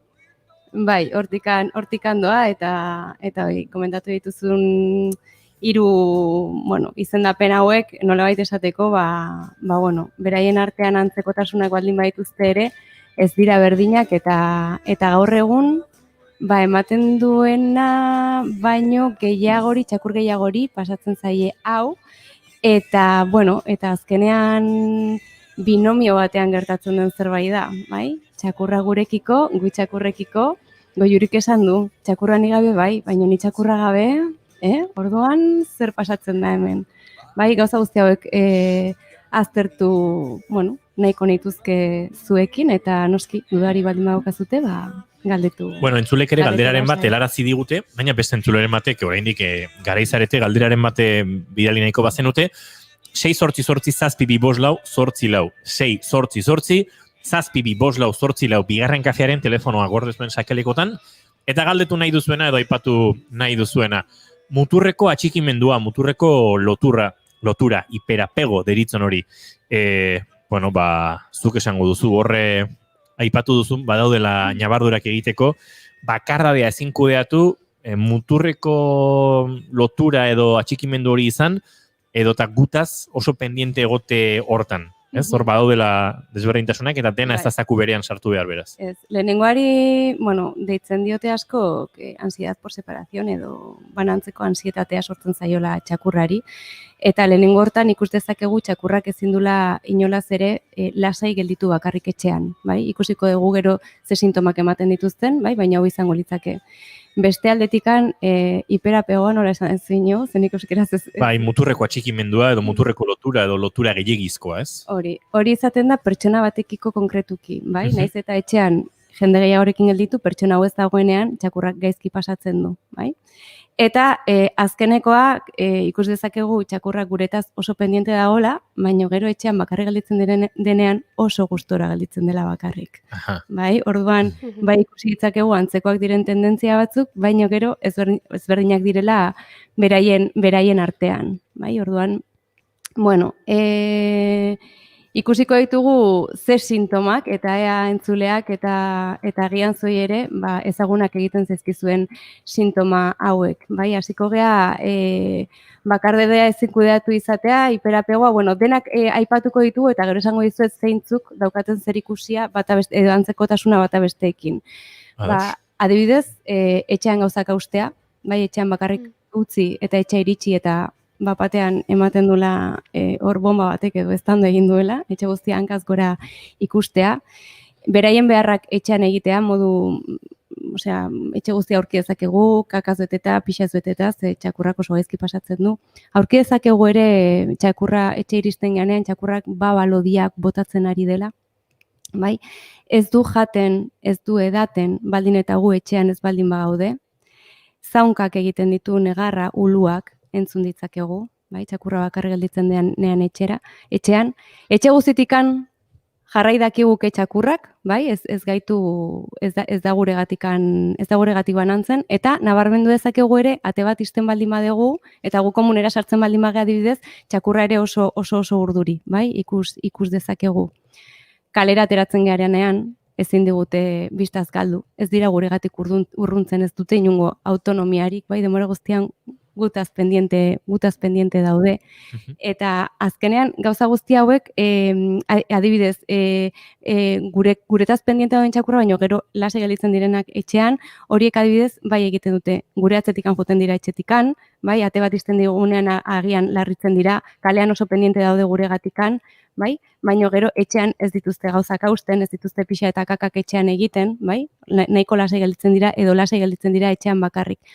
Eta bai hiperapegoarekin eta baita bakardedea ezin kudeatu duten txakurrekin beste sintomatologia guztiak ikus ditzakegu oso antzeko, ñabardurarekin bata naiz eta jendearekin etxean egon hau dena sor daitekeela eta bestea jendea baldin badago etxean ondo gelditzen dela, baina inorrez baldin badago gaizki gelditzen dela.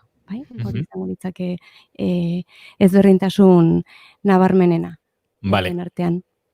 Behin hau zehaztuta, zein da arazoa edo zein kasutan benetan dago arazo bat eta zeinetan ez? Bueno, egia da, badodela sintoma batzuk, badodela batzutan etxe iristen gea eta bitako baten ikusten dugu etxe guztian hankaz gora eta iasten gea pentsatzen gure txakurrak arazo bat duela. Nik hemen gomendatzen dut, beti lehenengo txakurra bakarrik gelditzen denean zer pasatzen den aztertzea kamera bat jarriaz, bai? Zeren 8 ordu pasatzen baldin baditugu lanean, edo 5 ordu lanean, eta konturatzen baldin bagara, txakurrak 4 ordu loseko pasatzen ditula, eta ordu betean etxe guztian hankaz gora jarri dula, hemen normalen izaten da, txakur gaztek egiten dute hau, aspertuta baldin badaude momentu batean, edo agian izan daiteke momentu puntual batean, nun kanpoan badauden txakurrarentzako erosoak ez diren soinuak, edo ezuntzen dituzten soinuak, eta orduan txakurrak zerbait egiteko beharra sentitzen du, eta gauzak hausten ditu etxean. Baina zerbait nahiko puntuala. Osea, hori nabarmendu, bai? Hori izango litzake lehenengo pausoa nabarmentzeko. Bai? Bideokamera bat jarri eta horrela gu ere lasaiago geldituko gea ikusiaz.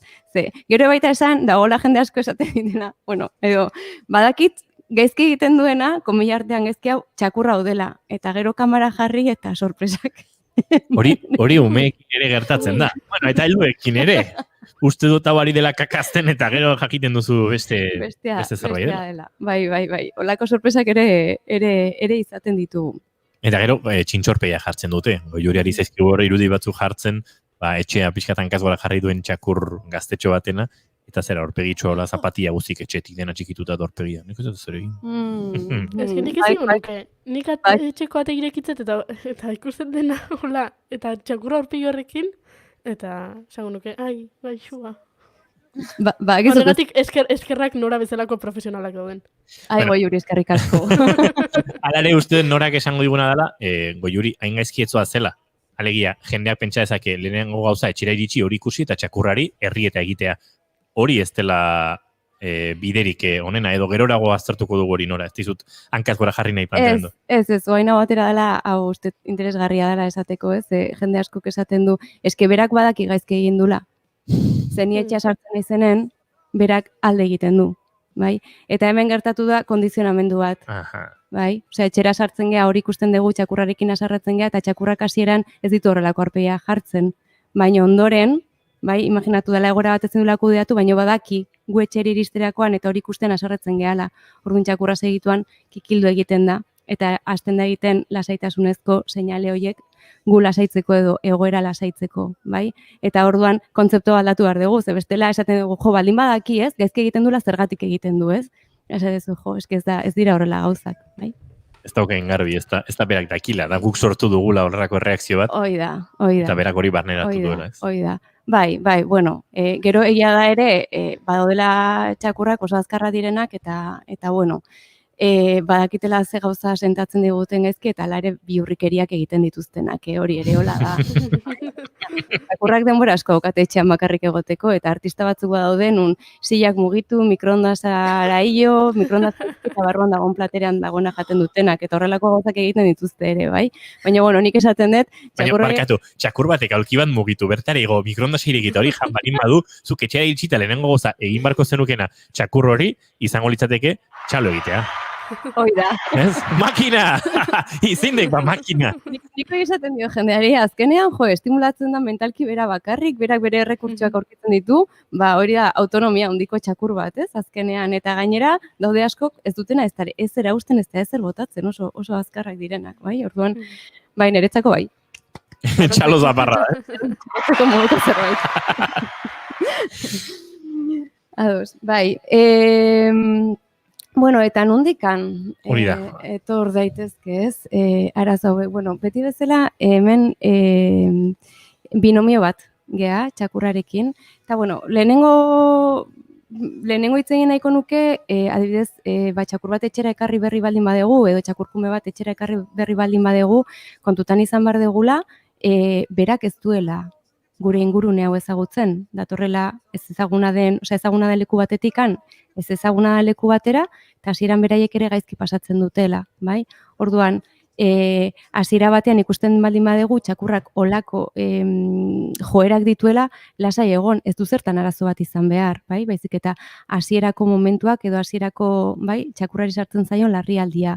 Hau bai, nik gauza bat komendatuko nioke mundu guztiari, oso zaila dena, damakigun bizitza ritmoarekin, baina txakur bat etxera ekarri behar balin baduzue, hartu bi astetako oporrak, edo zuen oporrak hartu txakurra etxera ekartzeko, eta horrela denak askozaz lasaiago. Txakurra etxera iristen da, daukagu munduko denbora guztia berarekin, hasten gera gure irtenaldiak kalera egiten modu logiko batean, ez? Juten gera erosketa batzuk egitera, denbora gutxian uzten dugu txakurra bakarrik etxera, txakurra konturatzen da, ez? Goazela baino etortzen gehala, eta horrela bakardadea hobeto kudeatzen hasten da bera ere, bai? Bestela da bapatean, nago bakarrik, ingurun ez ezagun batean, eta egiten dute, eta orain zer, bai? Orduan hor interesgarria da nola egiten dituen gauzak beraiekin. Hoi kontutan izan, ze beraien artean ere gauzak horrela egiten dituzte. Animali soziala dira, familia batean bizi dira, eta normalean familia hor egoten da. Bai? Orduan, lasai hartu gauzak, eta kalitatezko momentuak etxean txakurrari eman. Eta kalitatezko momentuak etxean txakurrarentzako zer dira, hartu eta ez baldin badeguna txakurra sofara jotzea, gu eseritzen gara lurren, eta ozten digu txakurrari gure ondoan egoten, lasai, goxo, kontaktuan, ze horrek ematen die beraiek kriston segurtasuna. Orduan, paulatinoki egin gauzak, eta lasaitasun askoz, eta niretzako lasaitasun asko ematen du gauzak jakitea nola diren. Eta horrela ez gera arduratzen, aldez aurretikan behintzat. Orduan, lehenengo, txakurra etxea ekartzerakoan gauza horiek izango nituzke kontutan. Beste alde batetikan, aztertu beharko genuke ere nolakoa garangu. Hau geroz eta gehiago hitz egiten da txakurkurtxoetan, eta zer egin daukagun guk txakurren arazoetan, edo txakurren arazoen garapenetan. Ze behar ditugun guk, edo ze beldur ditugun guk. badaude pertsonak oso zaintzaileak direnak, adibidez, txakurrataz oso arduratuta bizi direnak, eta kalera atera eta txakur batek zerbait egiten baldin badio, eta hemendikan erortzen baldin bada, eta zerbait hartzen baldin badu lurretikan eta jaten baldin badu, eta benenoa jaten baldin badu, eta denbora guztian gabiltza, txakurraren gain, arduratuta, gauza bat egiten ez zuzten, bestea ez zuzten, etxean ere dena daukagu oso ezakit, oso zehatz, egiteko modu bat beraiekin. Horrelakoak diren pertsonek, arduratuta bizi diren pertsonek, etxean ere arduratuta bizi dira txakurrengatik. Txakurra momentu batean beraiengatik urrunduta baldin badago, non dago txakurra? Eta juten dira beraien bila, eta txakurrak behar dute guretik kanpo deskantsatu. Bai, orduan, oso arduratsuak baldin bagera txakurrarekin, txakurrak nola biziko du ingurunea? Beldurrez. Arduratsu, bai? Eta gu, ez gaudenean, bere referente bezala, eta bakarrik gelditzen direnean ingurune hortan, nola geldituko dira beraiek, nola egongo hori dira? Defentso, azkenean. Arduratuta, Bapatean nire referentea junda eta arduratuta gelditzen dira, bai?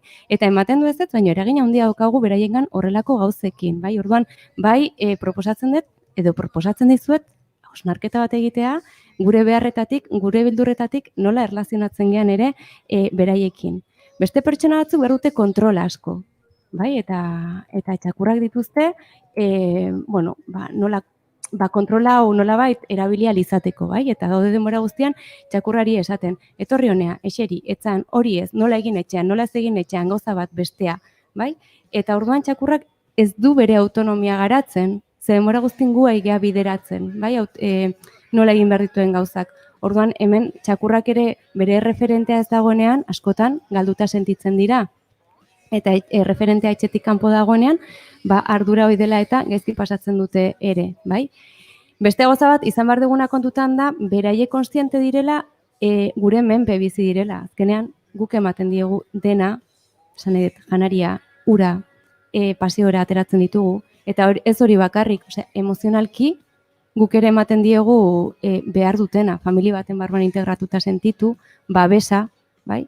Eta bere referentea bapatean edo hasten baldin bada arduratzen gauzengatik edo gaizki egona izaten, badaude txakur asko bere referenteengatik arduratuta bizi direnak ongizate hori galtzeko arriskua ikusten dutelako, bai? Eta hemen askotan txakurrak guregatikan arduratzen dira. Nik ikusi ditut txakurrak beraien jabengatik arduratuta. Bai? Orduan hemen dauzkagu gauza ugari, bai, aztertzeko guregan daudenean. Noski, honek zer ikusia du ere txakurren gaitasunekin. Ze badaude jabe arduratsuak zeintzuk beraien txakurrekin horrelako joera dituzten eta gero txakurrako lako arazoak ez dituzten, baino bai interesgarria iruditzen zait hausnartzea zeren dependeta txakurrak nolakoa den guk ere hau garatzen lagun dakiokegu, bai? Orduan kontu zibili horrekin. Eta, kurioso iruditzen zait ere nola pertsonak esaten duten nahi dutela bere txakurrak autonomoak izatea eta txakurra autonomoa izaten hasten denen Orduan arazoak. Izutzen hasten dira, eske distantzia hasi hartzen paseotan, oain ez dakit noiz geldituko da, noiz ez, eta goazen lasai hartzea, ze karo, hemen batzutan ere gero kontrakoa dator, bai, askatasuna hasten denean txakurra bizitzen, da momentu bat oso pletorikoa txakurrarentzat, bai, orduan hor bizkanaka joan behar da gauzak egiten, bai. Hori pasatu izan jat, hori nire txakurrekin, pasaian bizi nintzenean, gozoki eta metxekin nire bipodenko hauekin, ez? Hasi nintzenen ja askatzen, jaizki beletik igote ziren, menditik zehar, eta igual 10 minutu pasatzen ziren ezien agertzen, 20 minutu, eta 10 minutu, da, zelako komerizek. Azkenean, uste konfiantza eukin behar dela, ez? Konfiantza, zatea, pentsatzea, etorriko die hueltan, hueltatuko die, eta azkenean agertzen ziren. Hemen ere, arrazen hausnarketa bat egin beharko litzake ere, bai. Zeren bai da egia txakur batzuk tendentzia dutela guregatik distantzia gehiago hartzeko, eiztariak diralako, arrastoa jasotzen dutulako.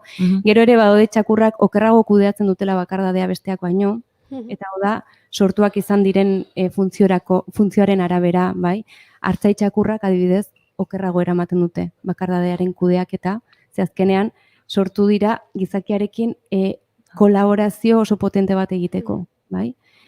Aldiz mastinak sortu dira, bai, hartaldeak bakarrik mendian zaintzeko, Orduan, beraiek bakardadearen kudeaketa hobeto eramaten dute, bai? Eta badut zer ikusia horrere, arrazak kudeaketa gaitasun horretan. Bai? Ondo da.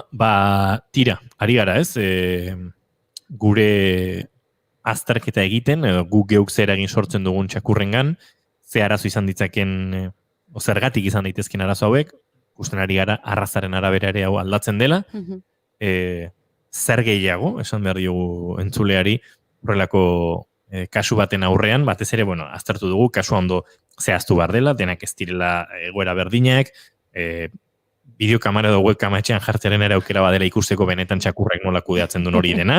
Hori gustatu zaigu, ez egia da, pero asumitzen dugu txakurrak pasaditula ez da gizan bat ordu erotuta, eta kaso iritsi aurreko 10 minututan egin du, eta beste guztia lasai pasadu. Bai. Zer gehiago, esan barko genioke entzuleari? Bueno, nire ikuspuntutik badira gauza batzuk ez ditugunak ondo egiten, beraiekin, eta da berriro lehengo astean jokinekin hitz egin genuen gaiari helduta, ez? Nola hartzen ditugu jokabideak arazo bezala, jokabideak arazo ez direnean, ez?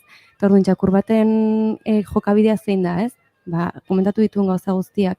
Eta zein da bere tendentzia etxean da gaudenean, berak gurekin egotea, edo etxeri izten geranean, bere emozioa iotzen da pila bat, bai? Eta guk hor normalean egiten duguna da, bakudea dezala momentu hau, ez? Eta orduan ez diot kaso egingo.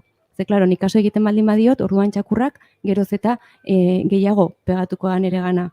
Baina gauza ez da hori, gauza da momentu hortan txakurrak gu behar gaituela. Eta guk hor erreferente bezala egon behar degula. Ez deguna da egin behar, emozio hori behar baino gehiago igo. Baina bai txakurrari utzi gurekin egoten. Kontu zibili horrelako gauzekin, bai? Ez dugu egon behar txakurraren taz pendiente, esan ez denbora guztian gurekin egoteko, baina txakurra gurekin egon behar bali badu, beharroi daukalako, lasaitasun handia da berarentzako guk hori onartzea. Eta gu lasaitasunez, esatea berari. Hau batzutan pixkaz frikia, ematen du, baina egia da, egia da, bereengana, zuzentzen ganen, eta esaten digunen, elasai, jazta, iritsi naiz, hemenago, oso ondo, bakit gaizki pasa dezula, baina jazta, bizitza aurrea dijoa, bai? Eta normaltasun bat ematen du, ez da gauza bat, ez da bestea. Batzuk ez diete kasorik egiten, besteak dira, en plan, gaixua, gaizki pasatzen dezu, zer egiten, eta hori ez da, emozionalki, osmotikoak dira, orduan kontu zibilia gauzaiekin, baina etxea iritsi, esan, bale, badakit, dena, hankaz gora, oso ondo, baki gaizki pasatzen dezula, lasai. Noski, lanketa bat egin behar da guzti honekin, hori argi dago, ze hemen fokalizatzen dugu hontan bakarrikan, baina zertu behar da, txakurraren bizitza orokorrean nola joan. Importantean eretzako, egin lista bat, eta apuntatu, ze gauza gustatzen zizkio egitea zuen txakurrei? Eta bietatik zenbat egiten ditu? Eta bietatik zenbat egiten dituen? Ze txakurrak gutxi, ez dakigu berez ze gauza gustatzen zaizkien. Pentsatzen dugu gustatzen zaizkiela gauza batzuk, eta askotan guk sortutako gusto batzuk dira, baina zeintzuk, ze txakur batzuri gustatzen zaie, lokatzetan sartu eta lokatzetan goraino, zikintzea goraino, baina hori guri. Bai, imaginatu, que guai, mendira jun eta ikusi lokatzeko putzu bat, eta zure jabearekin edo referentearekin jun, eta ben gasartu lasai eta gozatzea momentu elkarrekin, ez? Horrelako gauzak bereientzako lagungarri izan daitezke, bai? Horrelako egoerak pasatzen ari direnean. Ez sartu txakurrak kudeatu ezin duten egoeratan, exigentziak jetxi. Kontutan izan, arazo hau duten txakurrak bizitirela erabat estresatuta edo pendiente gunoiz jungo garen, juten garenean gaizki pasatzen, eta bueltatzen garenean emozioz beteta goraino. Orduan, txakur hauek izan dezaketen deskantxua ere ez da bat ere ona. Bai, ezin dut ondo deskantxatu, eta guk ez dut baldin badigu ondo deskantxatu ze pasatzen zaigu. Gaixori jartzen gea, beraiek ere, eta geroz eta okerrago. Bai, orduan, egin barritugu bizitza asko errestu. Eta guk ere, gure bizitza errestu beraiekin, eta ikusi ze gauza egin ditzake egun. Kasu bat oso grabea baldin bada, laguntza eskatu behar dugu, niretzako idealena da, eta hau, da zailtzen zaigun zerbait, baina idealena izango litzake familia arteko bateri edo lagun bateri esan ea etxera etorri daiteken txakurrarekin egotera, edo ea txakurra bere etxean gelditu daiteken, bakarrik egoteko momentu hori ez pasatzeko terapiaren hasiera batean behintzat, bai? Denak lasai egongo gera, errekuperatuko gera, hobeto deskantsatuko dugu, eta behin errekuperatuta gaudenean orduan azkaitezke lanketa bat egiten zuzenean arduratzen gaituen joera honekin, bai? Bitartean beste gauza batzuk landuko ditugu, bestela badago jendea ere, juten dena, etxetara, bai, ordaindu behar da, baina badago jendea, juten dena etxetara, txakur hauekin egotera, edo agian hotel batera eraman ditzakegu, edo bai gauza da bereiek bakarrik ez egotea, hasiera batean oso potentea denean hau dena.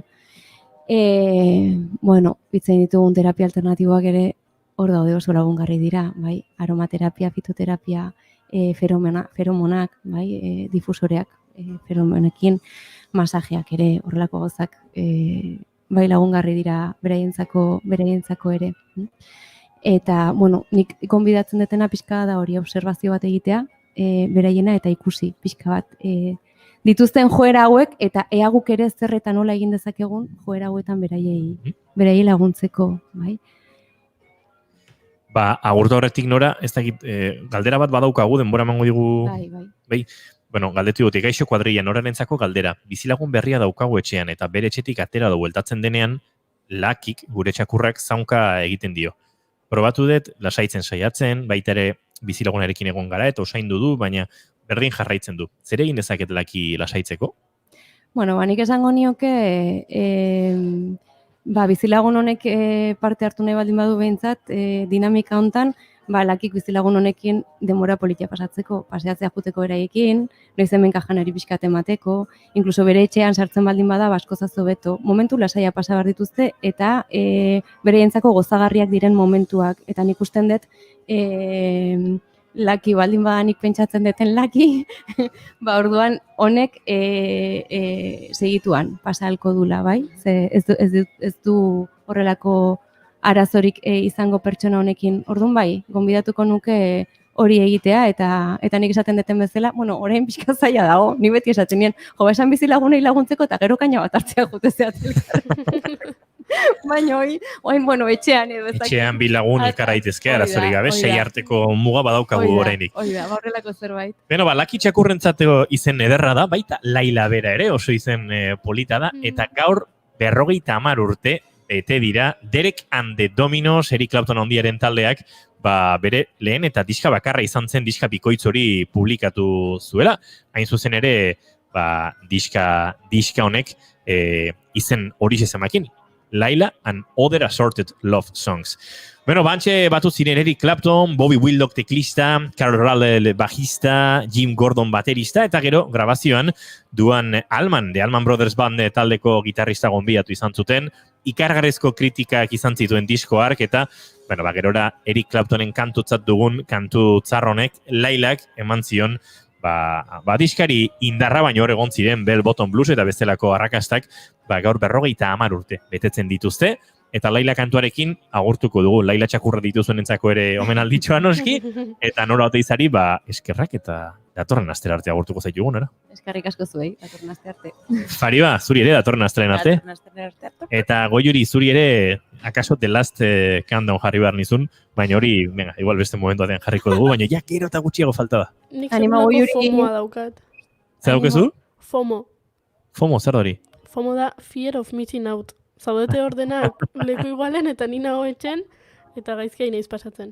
Ez zu beldurrik izan, Goiuri, bihar berriz ere ikusiko dugu elkar, baina, laizter, aurrez aurre gainera, oso besarkagarri izango zara. Pentsatu horretan, inork ez duzu besarkatzeko beldurrik izango.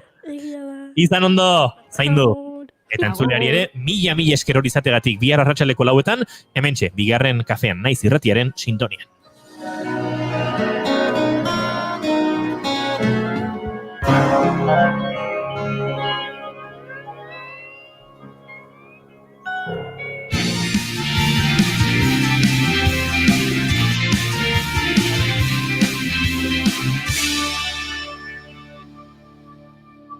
Keep calm and bigarren kafea.